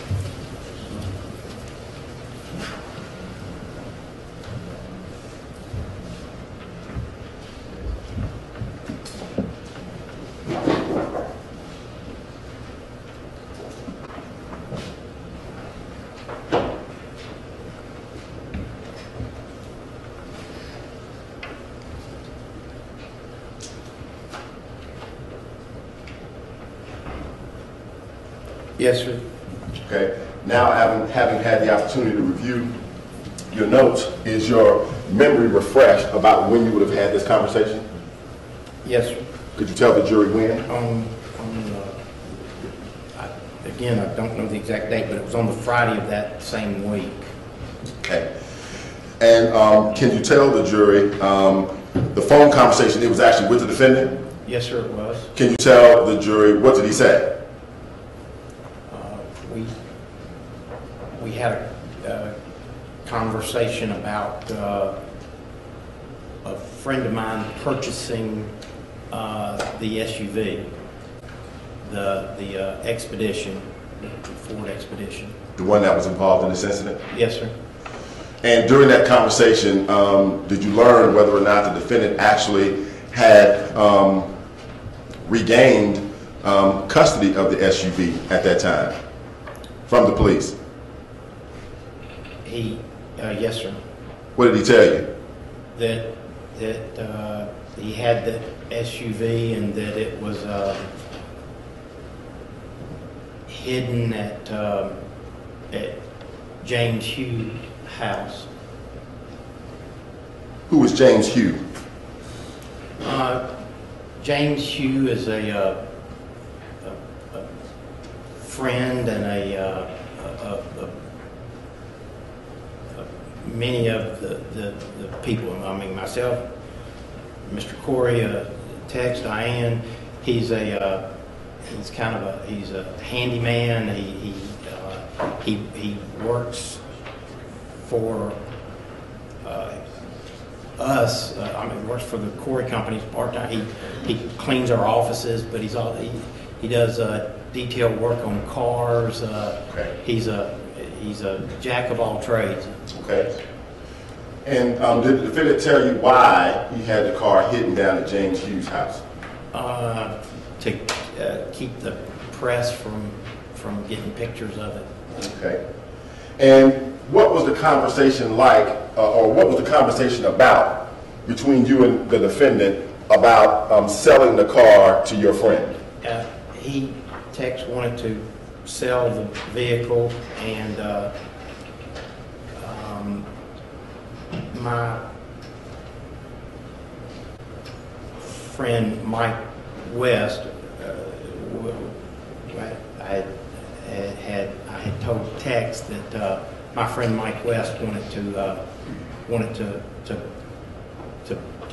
buy. He was in the market for a car, and that would be for a vehicle, and that would be a good one. Okay. Now, can you tell the jury, is that really true? Was Mike West really in the market to buy that vehicle? No, sir, he wasn't. Objection to relevance. No, we move to strike. It's the same Well, objection, move to strike. if we can come to the bench, there it is. That's okay. That's okay. That's okay. Let me keep going. Well, are you ever coming back to Mike West? No. All right, so ladies and gentlemen, that was a sort of non sequitur for you all. So whether Mike West exists, whether he really wanted to buy the SUV or wanted to go on vacation, not something you should worry about. Cross it out if you wrote it down. Doesn't sound like you're worried about Mike West again. No. All right, Let me keep same. going. Let me ask you this. Did the defendant tell you anything about preparing the vehicle to be sold?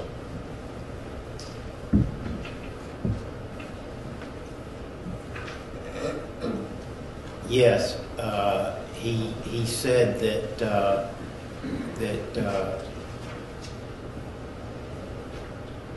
he was going to have James detail the vehicle, clean it up, and get it showroom new.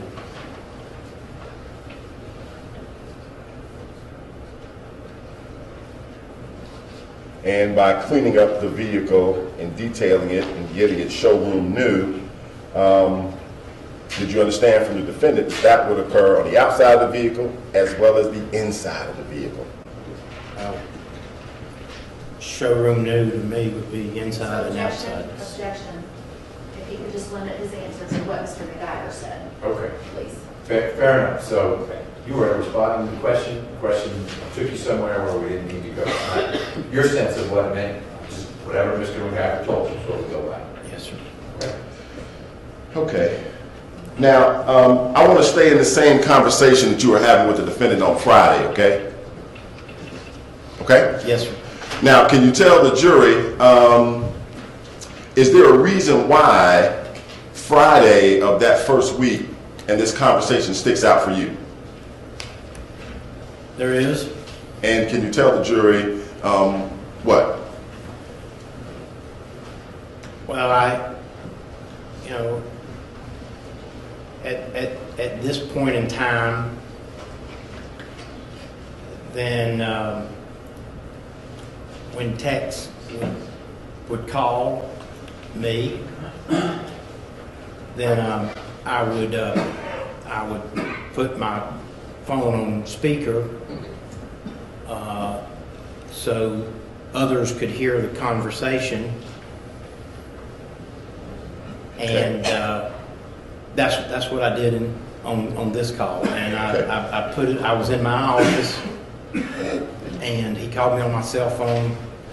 I put it on the speakerphone, and I walked down while talking to him to Mr. Corey's office, and Mr. Corey and Ken Rickert, our general counsel, and Angie Brooks, all they were in his office already, engaged in a conversation, and I went in and I kind of That's all what you did. What'd you do with your hand? I made the motion for them to be quiet, and I pointed at my phone, and Tex was talking, and I laid the phone down on Mr. Corey's desk, and Mr. Corey, myself,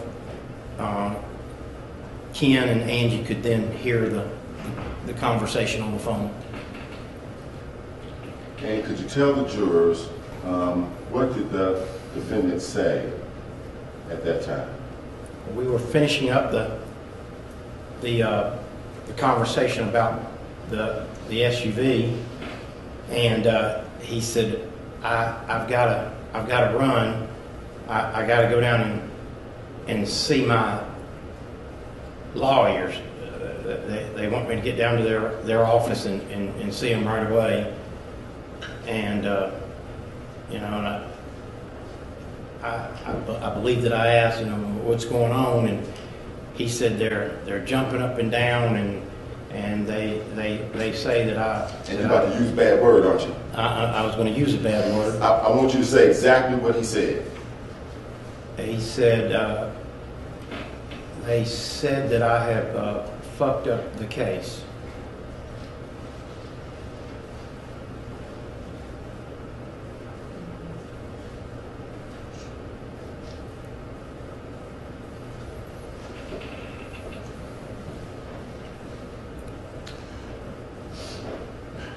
And did the defendant tell you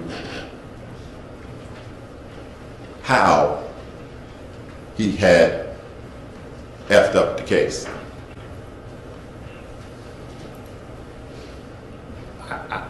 I said, what's going on? And he said, it's about this newspaper article that just came out. And I said, what newspaper article? I don't know what you're talking about, and I didn't. I didn't have any idea what he was talking about. And he said, "Oh, this article that's coming out about in the AJC." And I said, I don't know what you're talking about. And he said this one with Bill Crane. And he said, there's nothing wrong with the article. Bill and I vetted the article, and it's fine. I don't know what they're so upset about.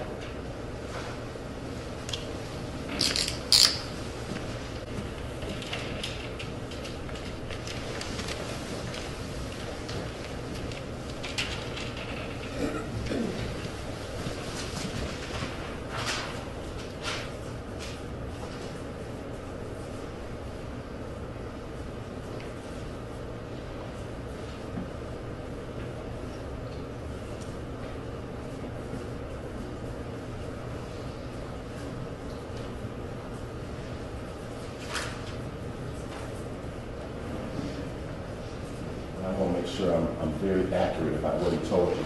Bill and I vetted the article. What else did he say? And I don't know what they're so upset about.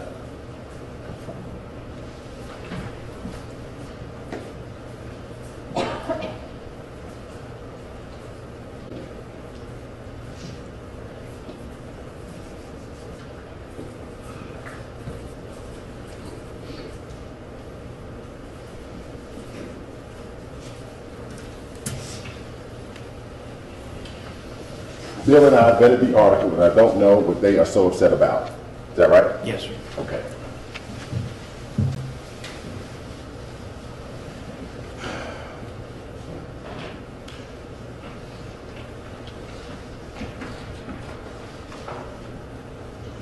Did he say anything else? He did. Can you tell the jury what he said? He went on to say that Bill had a friend at the AJC and they had gotten a copy of the article and had reviewed it.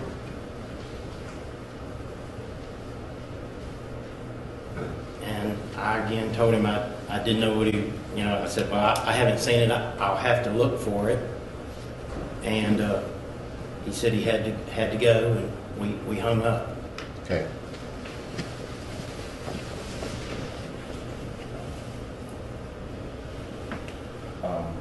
He said that they reviewed it. They reviewed it.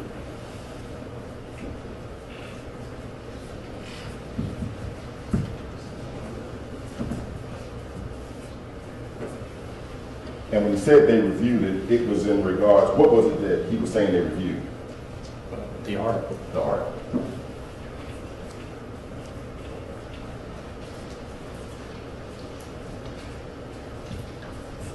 And the article he was referring to, what newspaper publication was he talking about? The AJC.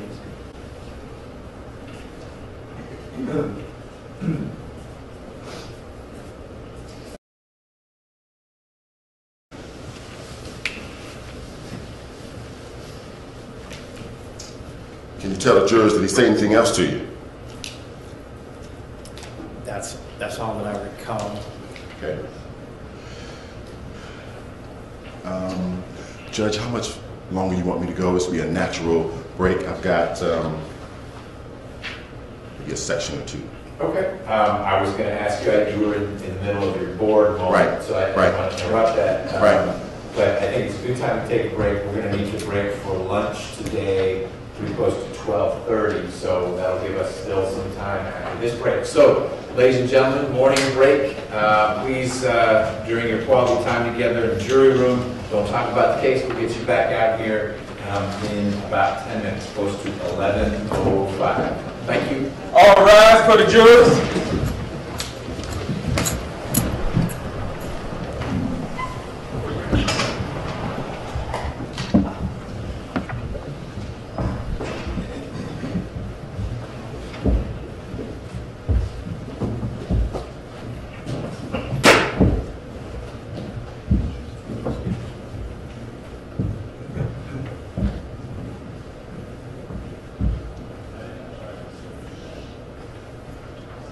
Please be seated. Good morning, Deputy Murphy. Hey, good morning. Mr. Rucker, anything from the state before we break? No, sir. Mr. Clark Palmer? Your Honor, I think either now or when we come back from the break. We need him to step outside before we come? Yes. Okay, if you wouldn't mind, Mr. Grover, stepping outside, we'll get you back in here in about 8 minutes or so. Thank you.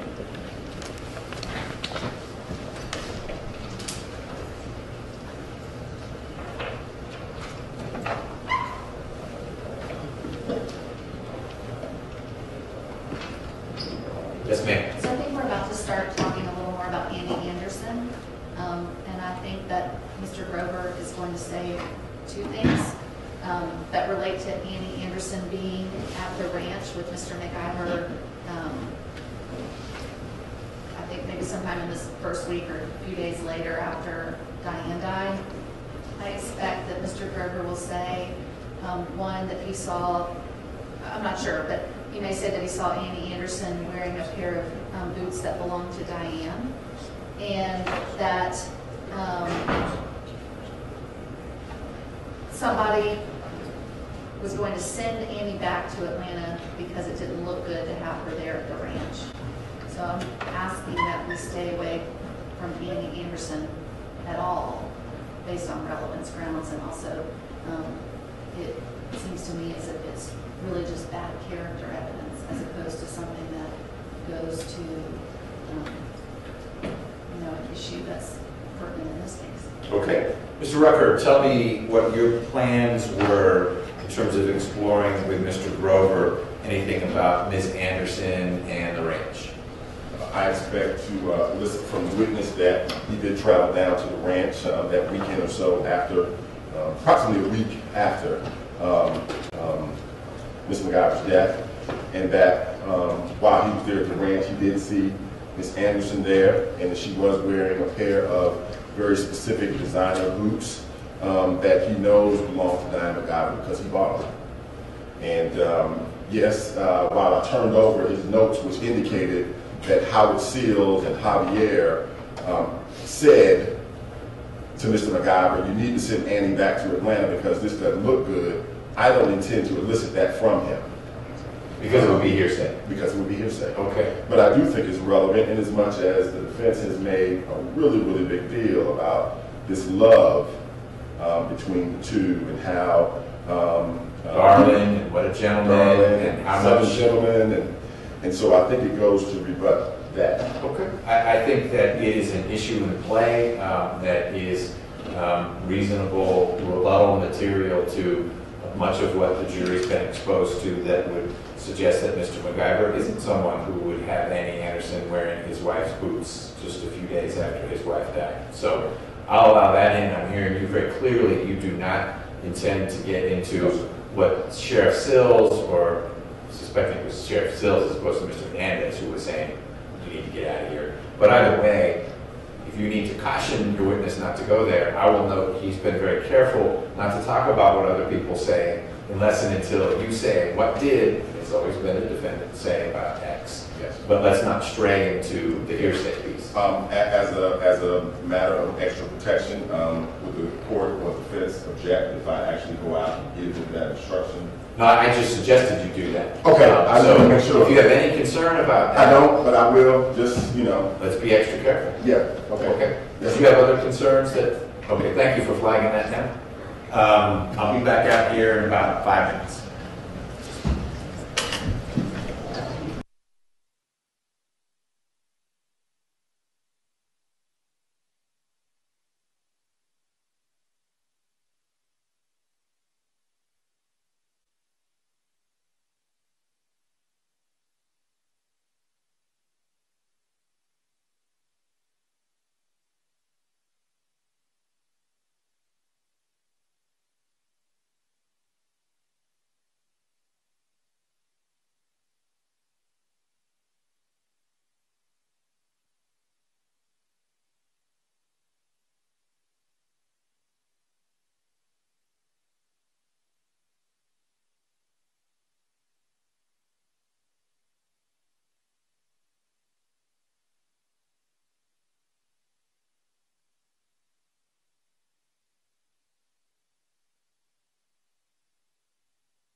Mr. Grover's in the courtroom now too. Okay. Just something we need to talk about. I just wanted the court and Ms. Clark Palmer to know that I did speak with Mr. Grover during the break and Consistent with our discussion. consistent with our discussion. Thank you. Okay. Deputy Murphy's checking with the jurors, and if they're ready, I'll have them come on.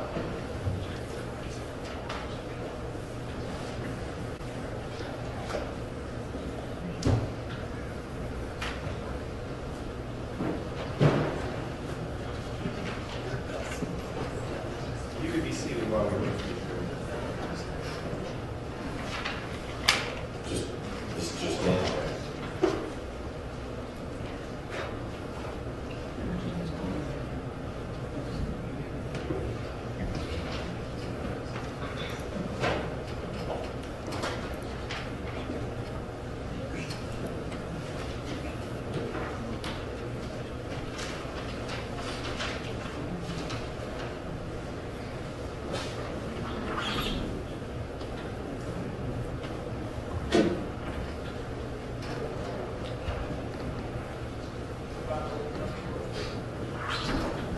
Are they ready? Yes. Bring them in. All rise for the jurors.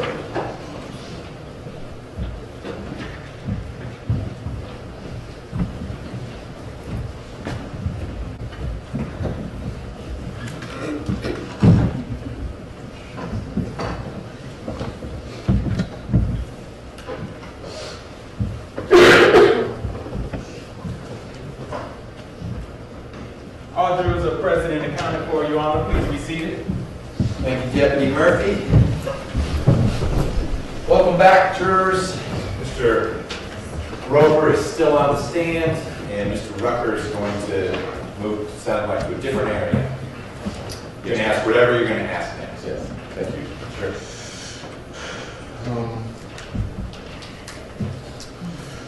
Mr. Grover, can you tell the jurors, after that Friday of the first week, can you tell the jurors, did you have an occasion to travel to Putnam County to the ranch that's located there? Yes, sir, I did. And can you tell the jurors, when did you travel to the ranch in Putnam County? It would be on the following Monday. Okay.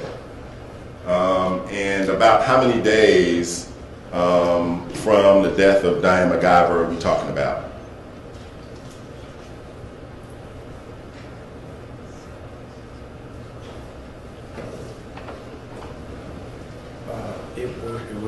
It would be 7 days. Okay.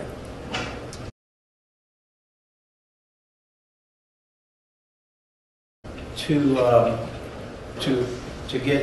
have the Tex sign a quitclaim deed on a piece of property that our company had purchased in DeKalb County that was purchased as a straw purchase through a company that Tex owned. Okay. And can you tell the jurors, before you got down to the ranch, did he know you were coming? Yes. We discussed this and made arrangements. Okay. For myself, and I brought a notary with me to execute this document. And what is the name of the notary? I'm sorry. What was the name of the notary that you brought? His name's Victor Lopez, and Victor is a leasing coordinator in our office. Okay. And can you tell the jurors, when you arrived at the ranch, did you see the defendant? I did. And can you tell the jurors what happened when you got there? Greeted by Tex and Annie Anderson that we spoke about earlier, the massage therapist. Okay. I want to show you a photograph. Your Honor, it's going to be State's Exhibit number 411. Can you take a look at State's Exhibit 411 and tell the judge whether or not you recognize and can identify the person that is depicted in States 411. Yes, sir. That's Annie Anderson. I know her as Anderson. She's married now, and I believe she has a different last name, but I know her as Annie Anderson. Okay. Does that photograph fairly and accurately depict the way Annie Anderson looks? Yes, sir, it does. I would tender State's Exhibit 411 into evidence, Judge. Your Honor, I object. We already have Government Exhibit 376, which is a photo of Annie Anderson, so I think this is cumulative. It's a different photo. And Do we need more than one photo of Ms. Anderson? I would purport that we do, Judge. Can I see 376 and 411, please? Take that. You might need that. Thank you.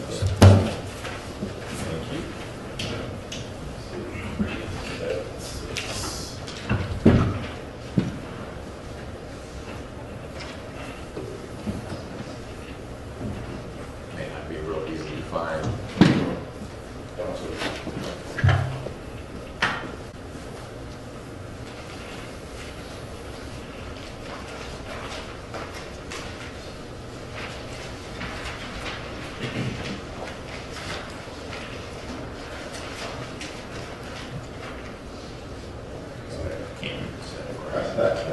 I don't know what you're doing. Thank you.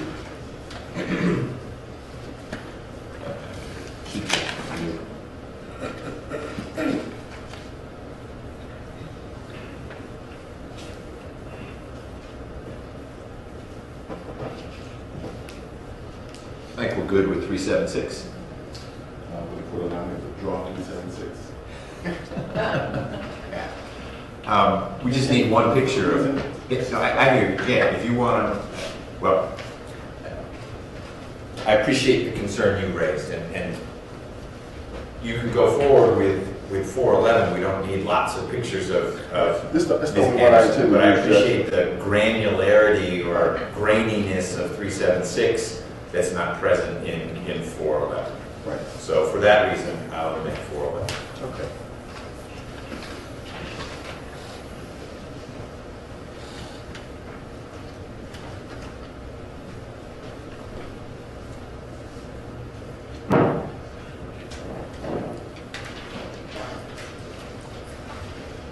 Okay. And what's depicted on the screen, this is a photograph of Annie Anderson, or Annie the masseuse. Is that right, Mr. Grover? Yes, sir. Okay. And when you got down to the ranch on that Monday, 7 days after Diane's death, Miss Anderson was there? She was. Who else was there besides Miss Anderson and the defendant?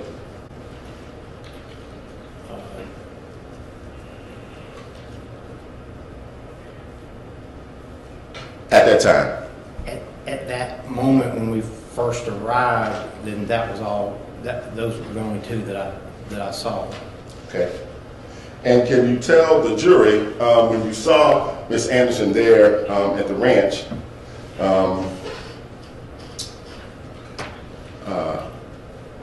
did you notice anything in particular about what she was wearing? I did. And can you tell the jury, what did you notice?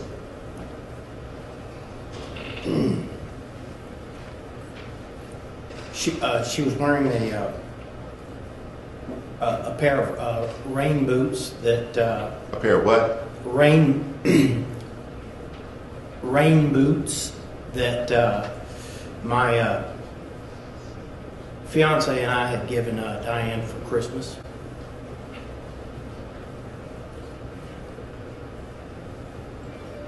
And you said rain, is that R-A-I-N? Yes, sir. Rain boots.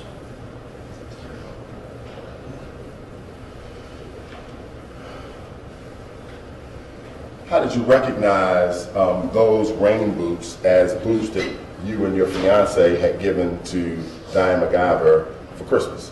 Well, they were unique in that they were kind of a Western style, and when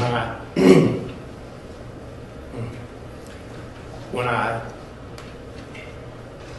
I actually had a morning breakfast meeting at Cracker Barrel, and I saw these boots in Cracker Barrel, and as soon as I saw them, I said, that's Diane. And I called her housekeeper to see exactly what size Diane wore, and then I bought those boots because they look like Diane. And 7 days after her death, you saw him on whose feet? I'm sorry. I understand. Ask and answer. Sustained.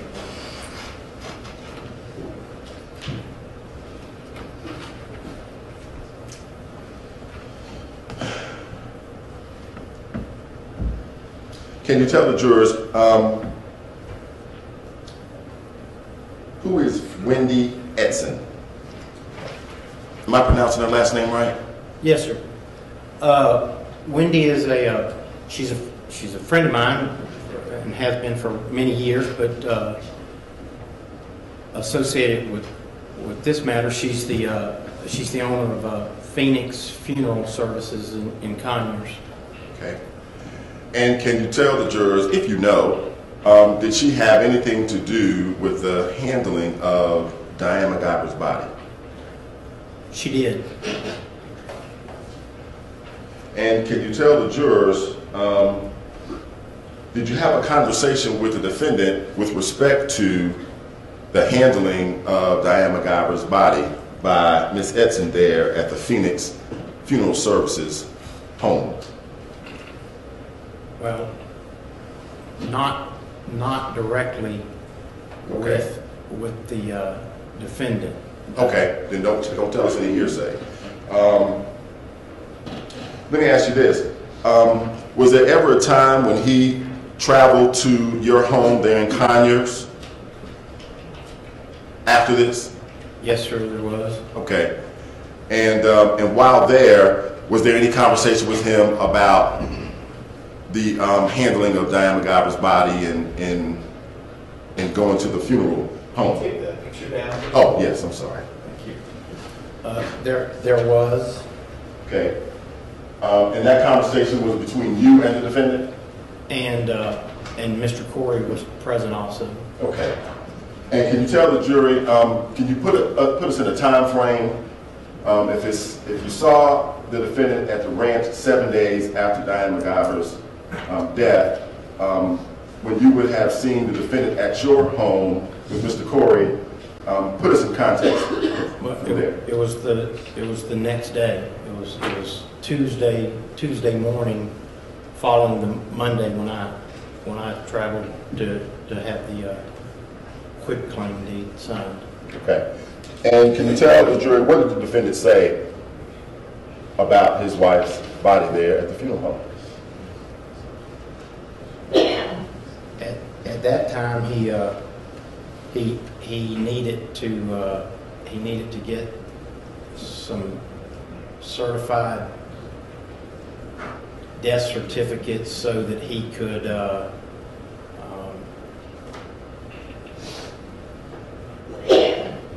open probate on her estate. Okay.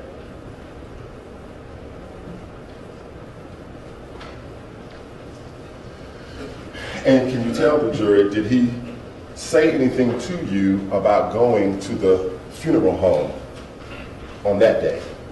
Well, he asked if I would go and pick up the paperwork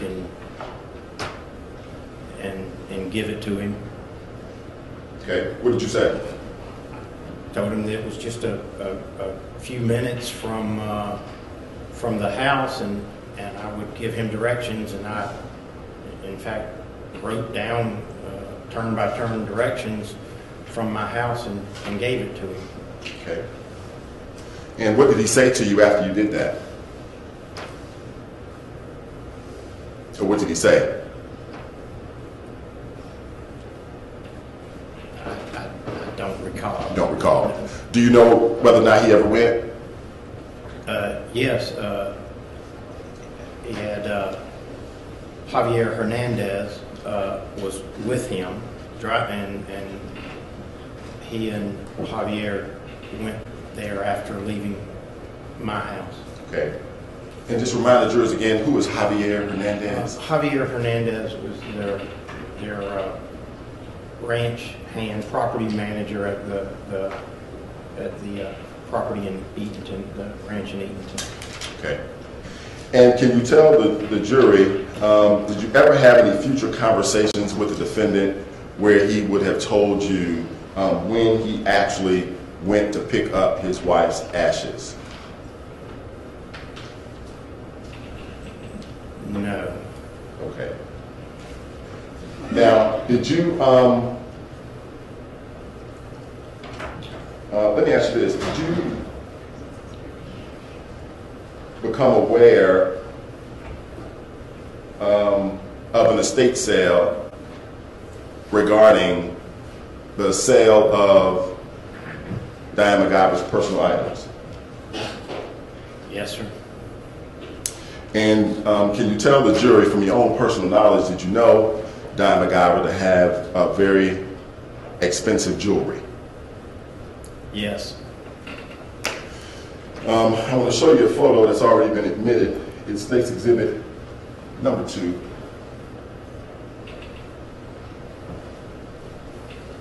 And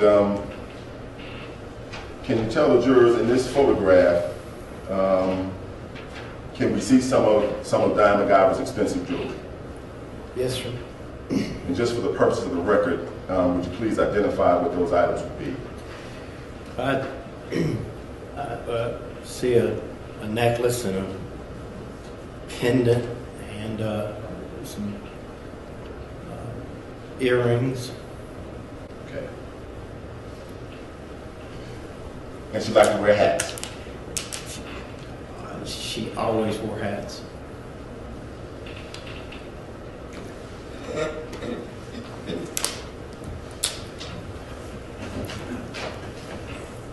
Now, do you know who Steve Maples is? Yes, sir. Okay.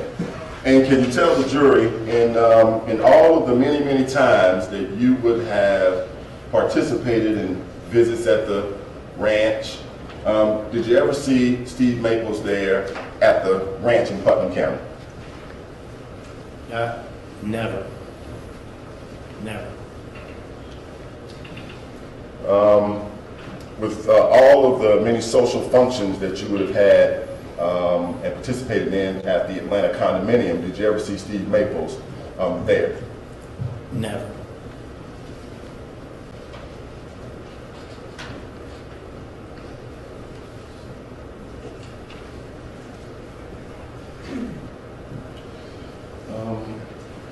Realize I forgot to show you one more photograph from the Diane McIver condominium. This is State's 409. It has been admitted. Can you tell the jurors, first, do you recognize what's depicted in this photo? Yes, sir. That's the master bedroom at the condominium at the villas at Buckhead Heights. Okay. Now, is this bedroom on the kind of what I'll call like the wine condominium side, or is it on the other side where we saw the dining room table? It's on the side where the living quarters part, on the side where the dining room table is. Okay. And you know this to be the master bedroom? Yes, sir. Where the defendant and Diane slept? Yes, sir. Did you know the defendant to receive massages from Annie Anderson in this room? Objection to relevance, Your Honor. Overruled. You can answer the question.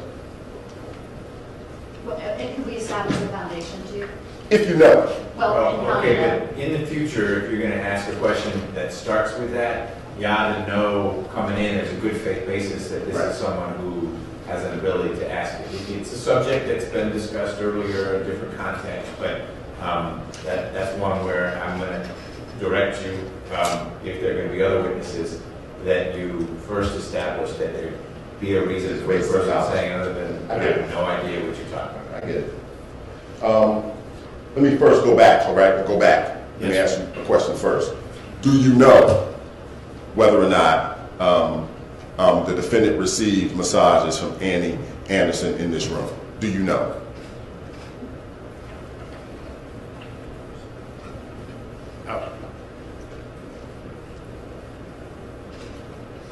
Not that I am aware of in the master bedroom. Okay. So just so we're clear going forward, if there are other witnesses you might quote us with, don't start with a particular location other than within the condominium as opposed to going to a massage facility. And then if the person says, sure, I know about that, then I'll permit you to narrow the focus to where in the condominium. Okay. Given the witness's answer, Judge, am I free to ask him where in the condominium he's aware of? Yeah. Okay. Could you tell the jurors where within the condominium are you aware that the defendant would receive massages from Annie Anderson? At the time that I had been at the condominium, when Annie was there performing massages on the defendant, then they would have been in the entertainment side of the condominium. I do not know if they were in the guest bedroom or in the main entertainment area, but I know that they were on that end of the condominium. Okay. That side of the condominium. Okay. All right. Now, I want to ask you about a really particular incident, and I want to ask you whether or not you had any conversations with Danny Jo Carter after that meeting with Billy Corey on the Tuesday morning at Janie Calhoun's condominium. Did you have conversations with Danny Jo Carter after that regarding this incident? Yes, multiple. Okay. And can you tell the jury, did Danny Jo Carter ever tell you what the defendant said to her while they were at the hospital following the shooting? Yes, sir.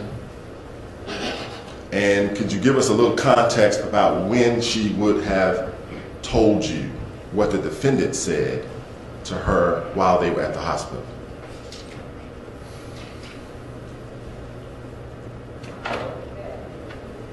Well,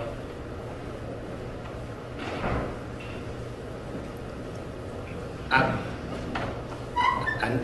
need to explain as I tell this. I mean, I've known Danny for 25 plus years, and we were close friends, and I guess I counseled with her some. I mean, this was obviously very hard on all of us, and she, in conversation that I had with her, the first time that I recall is specifically about what was said was at a time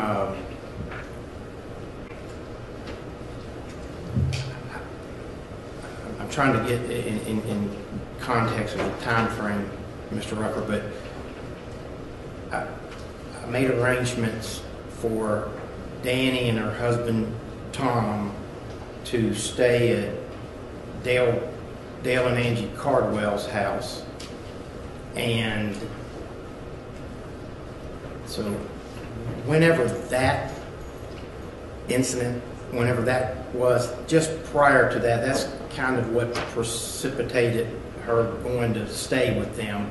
Was we had a conversation. She talked more about what went on at the hospital, and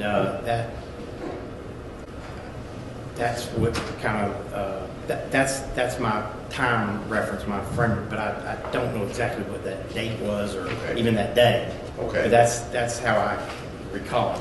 Okay. And can you tell the jury, whatever day or date it was, can you say to us that you know that the conversation between you and Danny Carter would have taken place before she actually would have gone to Dale Cardwell's house? Yes, yes, it would. Okay, okay. So could you tell the jury, what did Danny Carter tell you the defendant said to her while they were at the hospital after the shooting? Well, the thing that sticks out most in my mind is that Tex had told her that, you know, that she could, you know, for her to leave from there and you know, like she wasn't, you know, like she wasn't a part of it. You know, that why didn't she just go ahead and go and you know, leave the hospital, leave the emergency room. That's what really sticks out in my mind. Okay.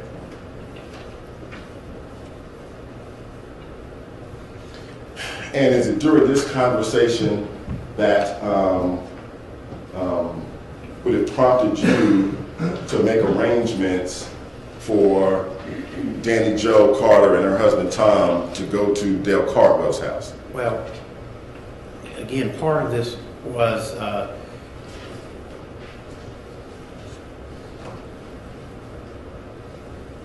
the defendant's attorney at the time, Steve Maples, was wanting. Okay, so objection, There's an objection. if we're getting into hearsay. Okay. And I think Mr. Butler asked a pretty specific question that called for a yes or no answer. Okay. And you're always free to explain your answer the way you explain this one.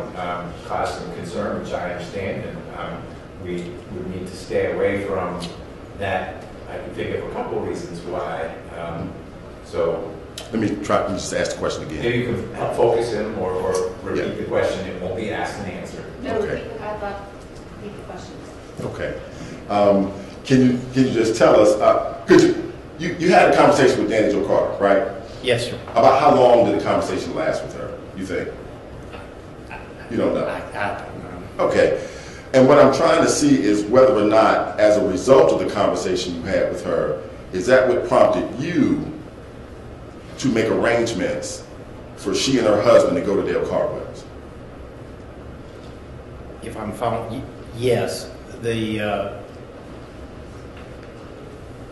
initially we talked about her and Tom coming to my house, but Dale lived closer, so I contacted Dale and Angie and said, "Hey, can Danny and Tom come to your house and put them together?" They friends, they know one another, and all. It wasn't stranger to stranger or anything. But Okay. Now, you said that you were a police officer, correct? yes, sir. I just wanted to ask you, where were you a police officer and for how long? Conyers Police for almost 20 years.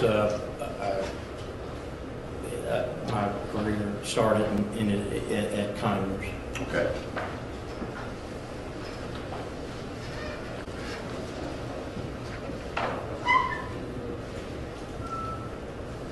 Oh, I think this is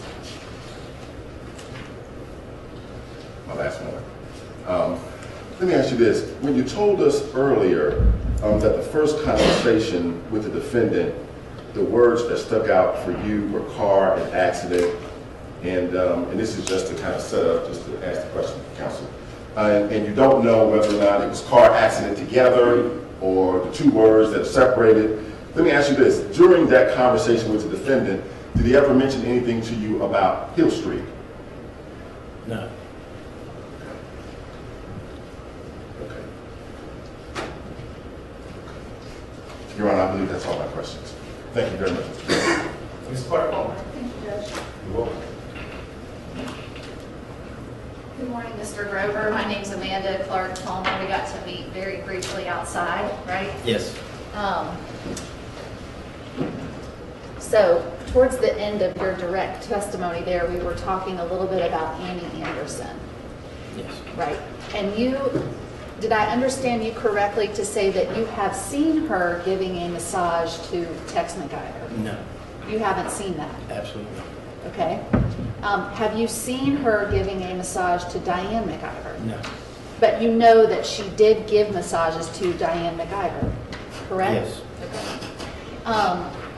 And Annie Anderson has also given massages to Billy Corey, is that right?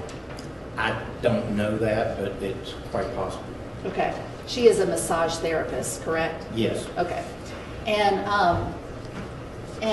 Mr. Corey also has or had a condo in that same Villas Tower, 1402, is that right? The company did, yes. Right. Well, and Mr. Corey had access to that condo, correct? Yes. And he would go to that condo sometimes, correct? Yes. Okay. But you don't know if Annie Anderson ever gave a massage to Mr. Corey at the condo at the Villas? I don't know that directly, but it's certainly possible. Okay. And you know that in addition to being a massage therapist, Annie Anderson was friends with Tex and Diane McIver, right? Yes, absolutely. She traveled with them sometimes, didn't she? She did. She went with them on a trip to Africa, didn't she? To, I believe, South Africa, but yes. Okay. And you were telling us about the boots that you had bought for Diane. And when you say rain boots, am I right that we're talking about some kind of like a tall boot? Maybe that would come up to about your knee or mid-calf? Kind of mid-calf. Okay. And made of maybe some kind of rubber-like material? Yes. As opposed to like a leather boot? Correct. Okay. And you purchased those for Diane as a Christmas gift? Yes. Is that what you told us? In 2015? I don't know what year it was. Okay. And that was something that I think you said you saw at a Cracker Barrel, right? Yes. Okay. And Miss McIver kept those at the ranch? Yes. Okay. And you saw her with the boots out at the ranch? Diane? Yes. I don't recall specifically seeing her wear them, but at the ranch. But she said she was going to take them to the ranch, and that's where I thought that they would be most appropriate for her to have them. Okay. All right. But you didn't actually ever see her wear those at the ranch? No. And you don't know if she ever allowed anybody else to wear them when they were at the ranch? I do not know that. Okay. And don't know how it came to be that Annie Anderson was wearing this pair of boots, right? I mean, you, on the day that No, I do you not saw know. her? No. Okay. But, so you told us about your relationship and friendship with Diane McIver, right? Yes. And, I mean, you buy her Christmas gifts, Sure. yes? Birthday gifts, Sure. okay? And you said you had known her for quite some time? Yes, over 40 years. Okay. And you told us about how she could be, she had an acerbic wit. Yeah. I have to look that word up, but is that kind of the same, is it the same thing as Well, sharp? I hope I'm using it correctly, but sharp. Okay. Okay. And you said that sometimes she could say things to you that could be sharp. Yes. Okay. Sometimes about your weight, is that what you said? Weight, my past love, interest. Okay. Didn't maybe like some of the people you had dated previously? That's correct. Okay. And she let you know it? In no uncertain terms and many, many times. But you loved her? Sure, I loved her. Okay. Because she also was kind-hearted, Very kind-hearted. and she could be generous to her friends. She could be generous to a fault, I think. Okay. And she may have had her own faults, right? Yes. Okay. But that's what friendships are, loving people in spite of their faults. Correct. Okay.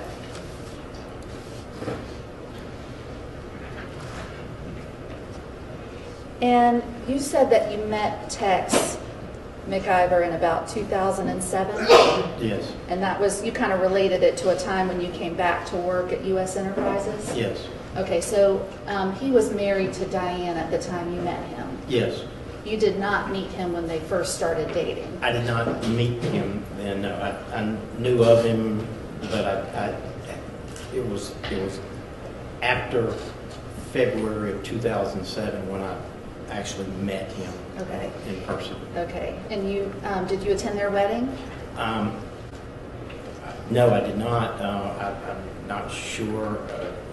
I received an invitation, but I'm not sure why I didn't attend. Okay, but they got married in 2005? Yes, Okay, and then you meet him about 2 years later or something like that? yes. Okay.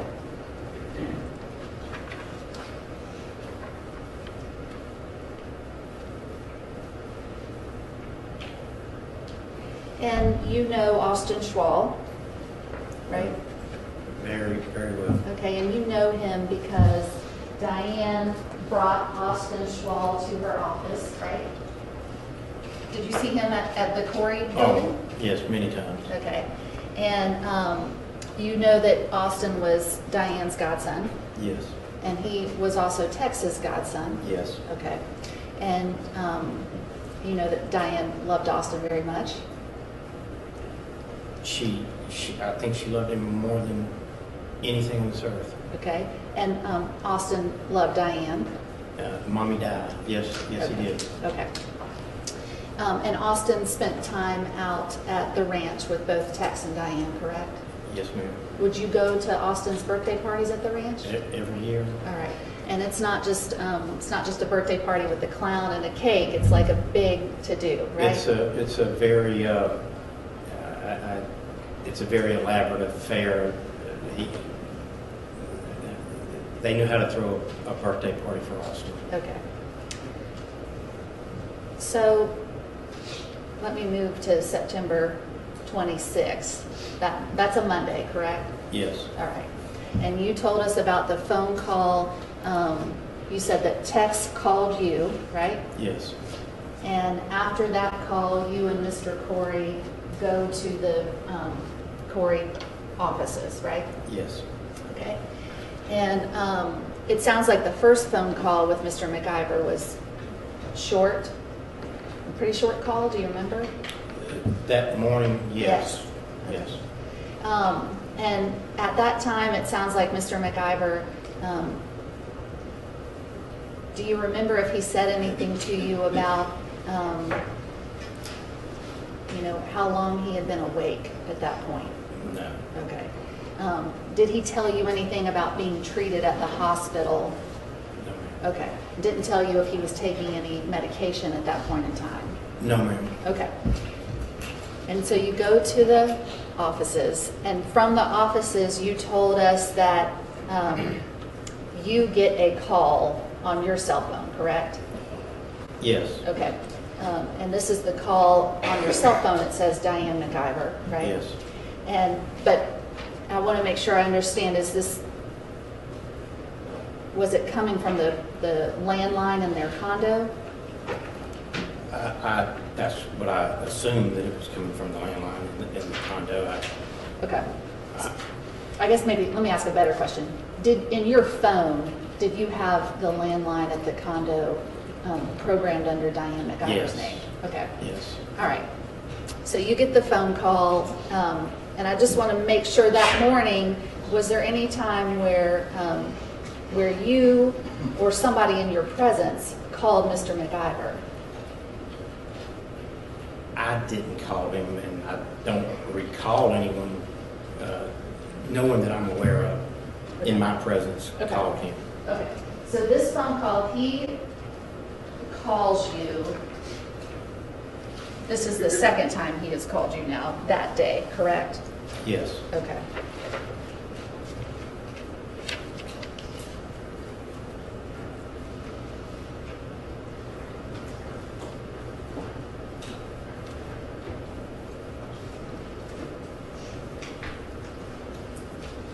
And then the next day, you go over to Janie's condo on Tuesday.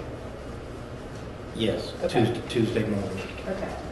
And that's the day that you have the conversation with Danny, Joe, Janie, and Mr. Corey. Correct. Let me find that picture.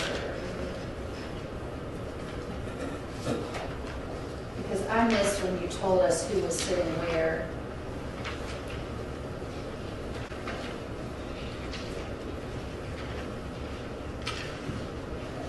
So on state 70,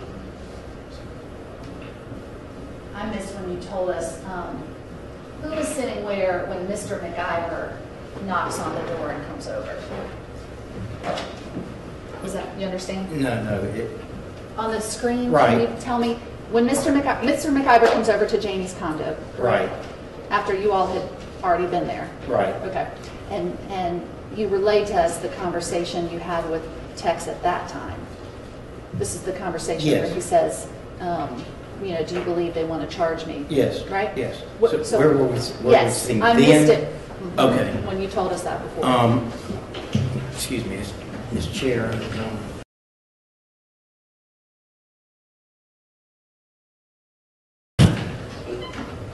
I think we have played musical chairs with that chair all week. They swap them out.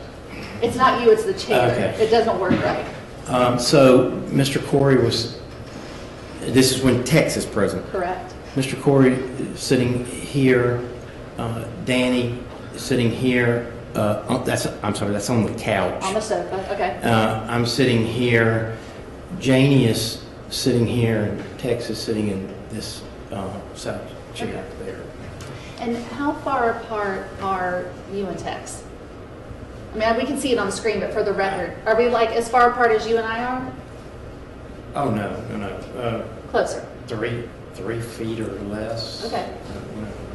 Just the width of that table there. Okay. And how far apart are Mr. Corey and Danny Joe on the sofa? How far are From they? you. Oh, from me, I'm gonna guess that's 8 to 10 feet, maybe. Okay. That distance in there. But you could hear what, y'all were close enough that everybody could hear what people were saying, if you're talking in Sure, normal. it's a conversation area there. Okay. And Tex walks in. You said Janie goes and opens the door after he knocks on the door, right? Yes. Okay. So the three of you all are still in the living room when Janie goes to let Tex in? Well, yes, but understand the door is just right here. It's Close? yes. Okay. And so Tex comes in and sits down? Yeah, I believe we greeted one another. It was really the first time that we had seen each other, other than just briefly in the hallway when he was on the cell phone when we got off the elevator. So we greeted one another. Okay. Does he greet Mr. Corey? Yes. All right. And he sits down and he looks at you and says, do you believe they want to charge me with? Yeah, he turned to me right across the little table right here and said that. And this is on Tuesday the 27th? Correct. Okay. Which is before Wednesday the 28th, correct? Yes. Okay. You don't know if Mr. McIver had given a statement to the police at that time, do you? At that time, I don't know if he had it that time or not. I mean, I do know when he gave a statement, but at that time, I don't believe that he had given one. I was not aware of him giving one prior to that meeting on that morning. You know he did give a statement to the police? Yes. And you know that statement was given after this conversation? That's correct. Okay. On Wednesday following this. Okay. And so the basis of him saying to you, can you believe they want to charge me with whatever, you don't know where he got that information? I have no idea. And you didn't ask him? No. Okay. You told us what you responded to him. And how long does this conversation last? The conversation with the entire group, Yes. it wasn't long. I'm going to guess maybe 15 minutes at the max. I don't know exactly, but it wasn't a long, drawn-out conversation. Okay. And when he makes the comment to you about being charged with something, Danny, Joe, and Mr. Corey are on the sofa, correct? That's correct. And Jamie has come back and sat back down in her chair? In this other side chair over here. All right. And he doesn't whisper this to you? No, he just turns and says it. Okay.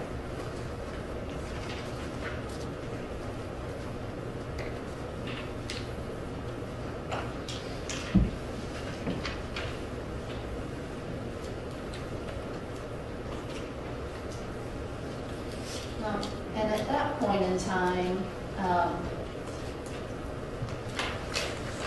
you don't know if Mr. McIver had slept at all, right? I don't have any idea. Don't know if he was taking medication at that point in time? No, ma'am, I don't. Okay.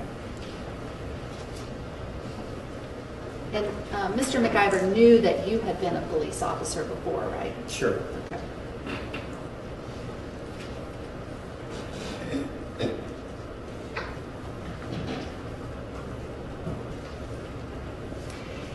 And then it was later that evening that you told us about the people who were, the 15 to 20 people who were gathered in the condo. That same day? Yes. All right, so you leave the condo, right? Correct. You and Mr. Corey? Yes. And then you came back later. He and I both came back later. Okay. That same day? Yes. Still on the 27th? Yes. All right. And you told us about the mood in the condo, right? Yes. And you go downstairs to the parking garage, and when you're down there, you see Tex, right? Yes. All right. So if Tex is in the parking garage, he is not up in the condo, right? At that point, no. Okay. And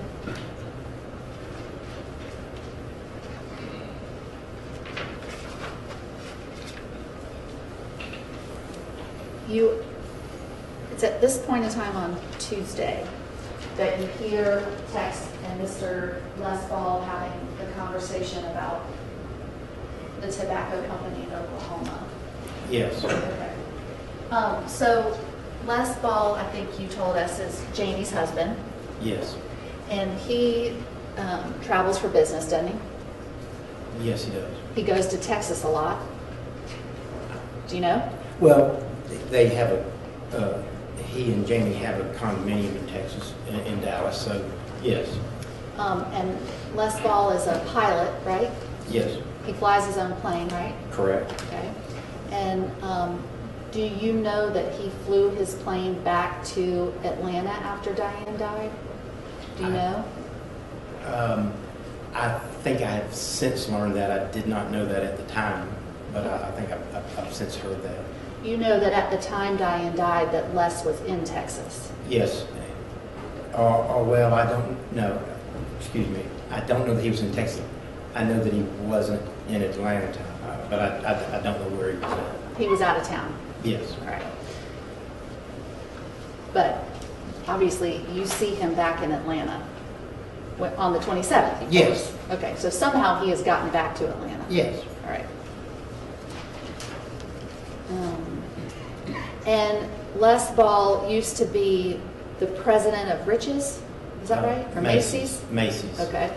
And he serves on different boards of other companies, right? Yes, that's my understanding. All right. And who was it that you remember said Liberty Tobacco Company, said the name of the company? Was that Mr. McIver or Les? Tex. Okay.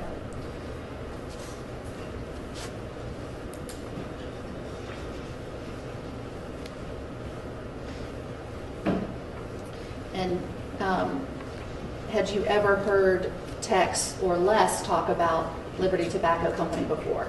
No. Okay. So don't know if this was some business arrangement that had been in the works before, right? I have no idea. You just know what you told us you heard on that Tuesday, the 27th? Yes. Okay. So I understand that later that week, you had the conversation with Tex about the Ford Expedition, right? Yes. Okay. And you knew that the Ford Expedition had originally been taken by the police, right? Yes. And then it got returned to Mr. McIver, Yes. and he wanted to sell it. Yes. That's what he told you. Yes. This is the same vehicle where Diane was shot, right? Correct. He didn't want to own it anymore, right? I assumed if he wanted to sell it, then he didn't want to own it. Yeah. And so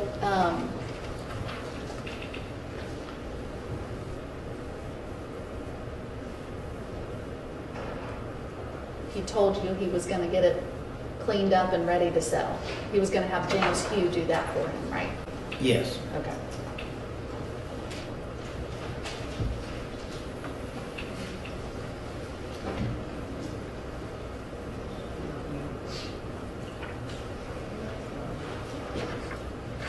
And he didn't say to you that that the police had told him he couldn't sell the car, right? No.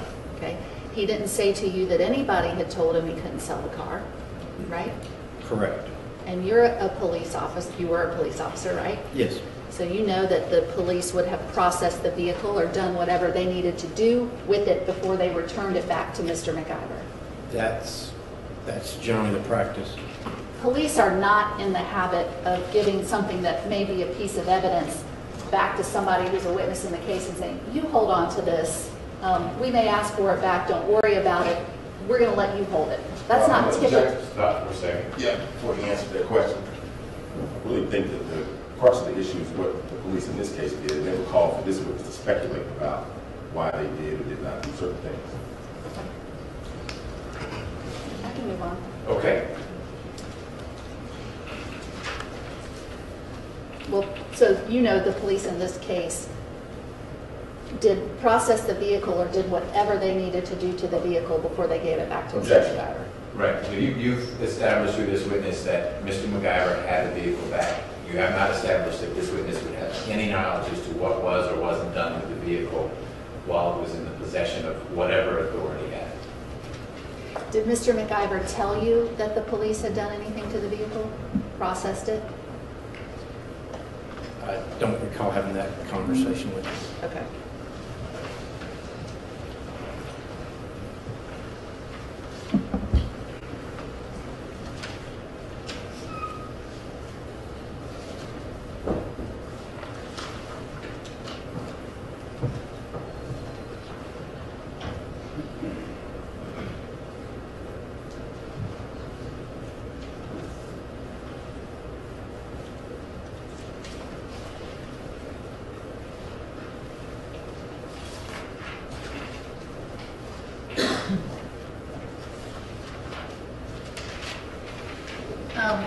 Mr. Rucker asked you on your direct examination about some notes that you had reviewed and made changes and corrections to, right? You Yes. remember that? And are these the notes that we're talking about? Those the same notes that you reviewed and that's your handwriting on them? Not this part, Yeah, not that part. the black. Yes. Okay, so you were interviewed by people with the district attorney's office in February of this year, right? Yes. Okay. And had you been interviewed by people with the district attorney's office before that? That depends on the definition of an interview. I had spoken with them on different occasions, but as far as a one-on-one interview, this was the first time, first Okay. and only time. Yeah. As far as a one-on-one. Well, when I say interview, I just mean time when you're talking about what you know about this incident. as opposed to, hey, what time do I need to come to court, or, you know, when's the next court date? Right. Again, I had conversations with the district attorney's office before about this case but not in a one-on-one setting where I was the only one present and they were speaking directly to me.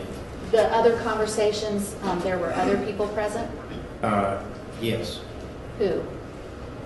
I mean, there was one time at our office. Right. It was kind of a general round table introduction in our conference room. Right. And the question, I'm sorry, would you repeat the question? As far as the people, you want to know? Just on the other occasions when you've been, Yeah. you talked about the case not in a one-on-one situation. Mr. Corey, Ken Rickert, those two in particular,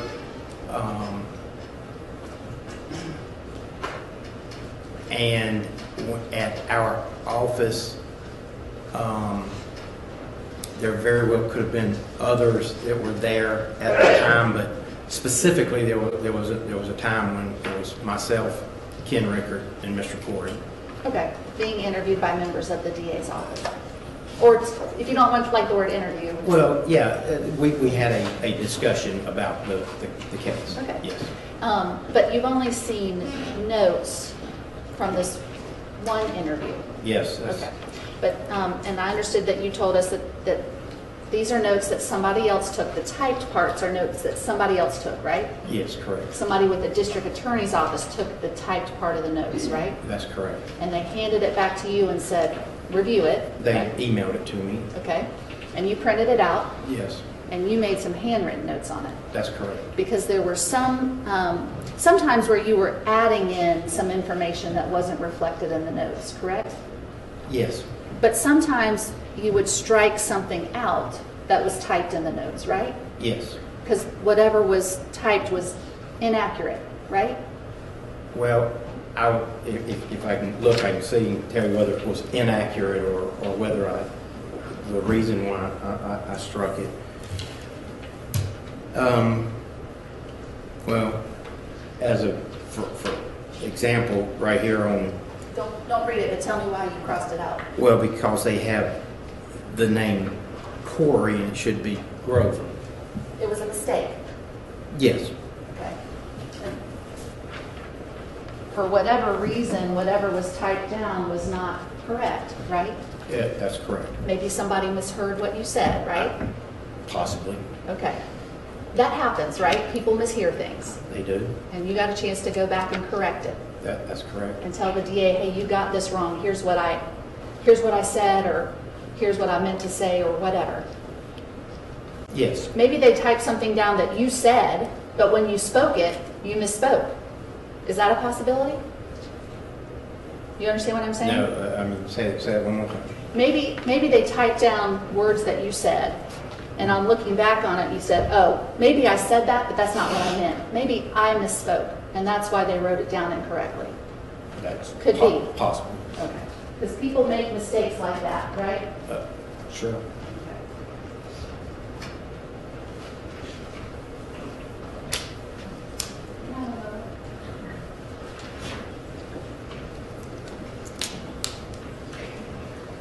Thank you, those are all my questions. Mr. Rucker, anything else? Just one. When you had the conversation with the defendant at Janie Calhoun's condominium on that Tuesday morning, Yes, sir. did you know whether or not he was being represented at that time by Steve Maples? Did you know? I did not know. Okay. That's all. Any questions from the jurors for Mr. Grover? Deputy Murphy will come collect it. Thank you, Deputy.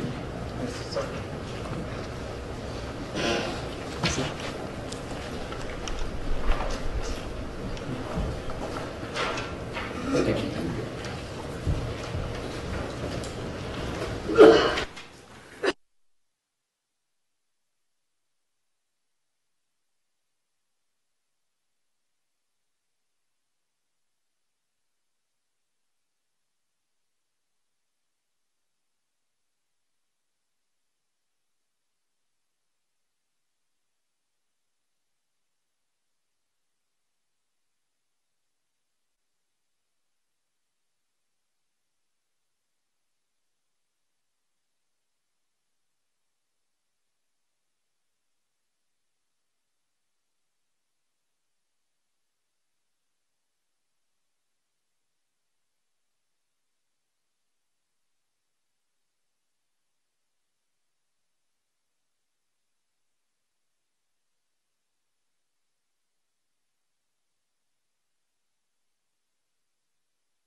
Mr. Grover. Yes, sir.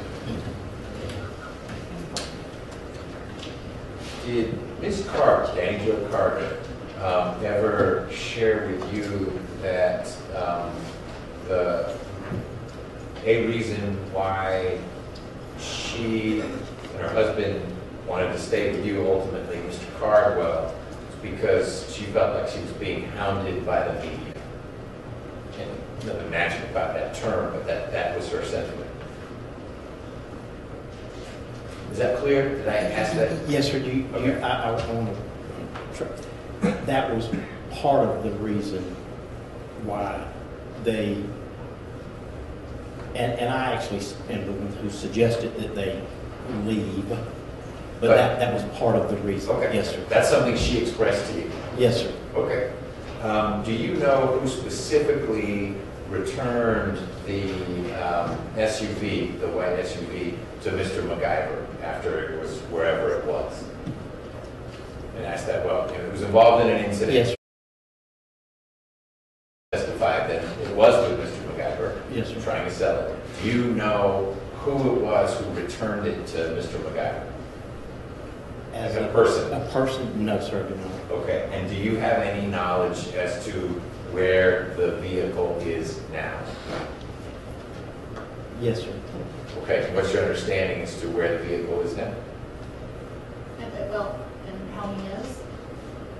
Do you, it's a fair concern. If you're concerned about the answer, then I'll, That's good. okay. Do you, what's your understanding as to where the vehicle is now? In in police custody. Okay. Any follow-up on that, Mr. Rucker?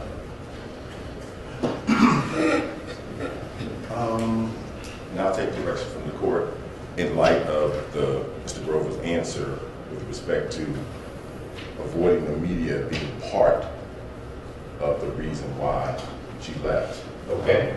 I would just forecast to the court, I would like to ask him what she said was the other part. Okay. I don't have an issue with that to question whether there's an objection to that. Okay. Can you tell the jurors, Mr. Grover, what was the other part of the reason why Danny Jo Carter wanted to leave her home that night?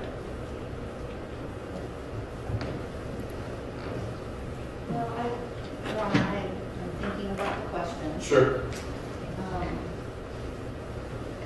It's hearsay. I know I didn't object to the first part of the question being asked, but I don't think the second part of the question would meet any hearsay exception, like prior inconsistent or prior consistent statement. Okay. What would your theory of admissibility be, Mr. Rucker? I don't think we need to talk about, in answering me, I don't think you need to share what the answer would be. It's just, what would the exception to hearsay be in this situation? Well, Your Honor, I believe that it would go to show a prior, I believe it would be an inconsistent statement in that, and I don't really want to speak in front of jurors because in order for me to articulate it. You believe that your understanding of what Mr. Grover would say is something that you think is not consistent with something that Ms. Carter said in the past? Correct, and Mr. Carter. Okay. When asked. But if this would, the question is, what did Danny Jo Carter say? Right, that's correct. If you want to share with Ms. Clark Palmer, just walk over there and tell her what you think the answer is going to be, then she's in a position to say, oh, you kind of thought about it that way, that would be prior and consistent, or she could disagree, and we'll have you come up here.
Okay. Mr. Grover, could you share with the jurors what was the other part, the reason why Danny Jo wanted to leave her home that night? Because Steve Maples, the defendant's attorney, was going to send an investigator to pick her up and bring her to his office to give a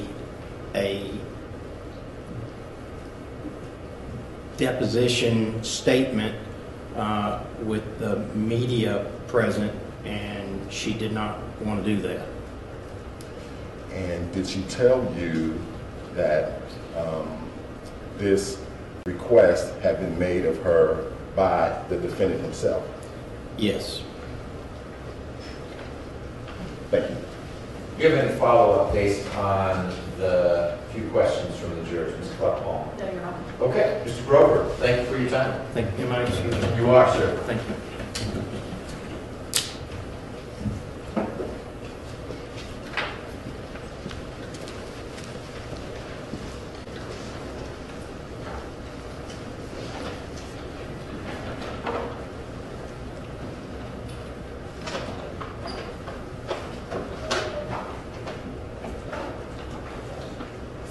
Who's your next witness?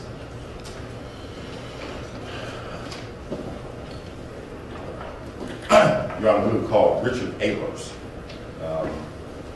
So just timing-wise, we got about 5-7 minutes before we need to break for lunch because of this other matter that's coming in here. I don't know, I'm not expecting you to finish within then. Do you get traction, or why would we To do do some 5? basic introductions, he's, Let me guess, he would say, I'm Richard Ahlers, and he tell the folks what he does for a living. and that's You pretty much, may ask him how old he is. and how old he is, Okay. what color his eyes are. Okay. No. All right, then let's have Mr. Ahlers stay outside. We're not going to make the lunch break any longer. We'll just do the normal lunch break. We'll start it a little earlier. I'll come back in a few minutes to see if the person shows up. It's an unrelated matter.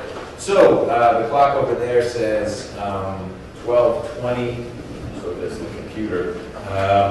Why don't we try to reconvene at about 1:05? 1:05, enjoy your lunch, don't talk about the case, no outside research, and we'll see you around 1:05. Thank you. All rise for the jurors.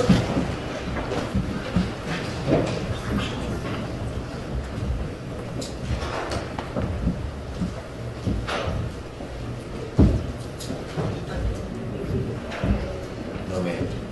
You are free to start your lunch. But let me just work through these things.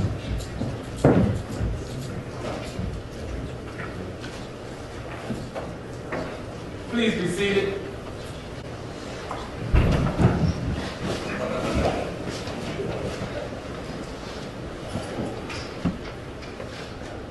Can I stand?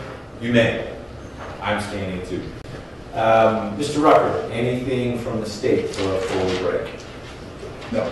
Okay. When Ms. are you- Clark-Paul? Yes, Your Honor. When are you going to inquire to the jurors about April? There you are again with those Yes. scheduling things.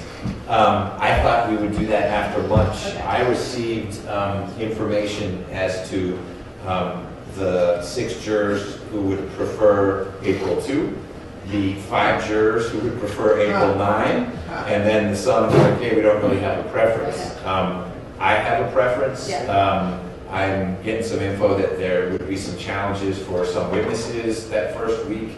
And so what I am going to do, but I'll work with you all if you want to approach it a different way, is that I'm going to have the 6 who have said they prefer the week of April 2 to come in individually to hear from them. Is that a preference? Is it I can't serve ever again after April 6th because, or I'm just sharing my preference, Judge, but a week off, I could survive that and come back. It may be that there are a couple we lose no matter what, which may be one reason why we had 4 and now 3 alternates.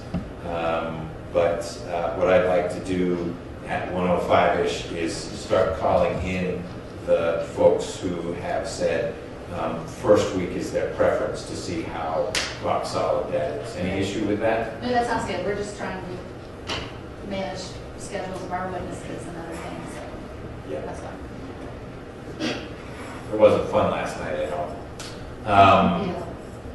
Mr. Rucker, any issue with approaching the scheduling conundrum that way? All right.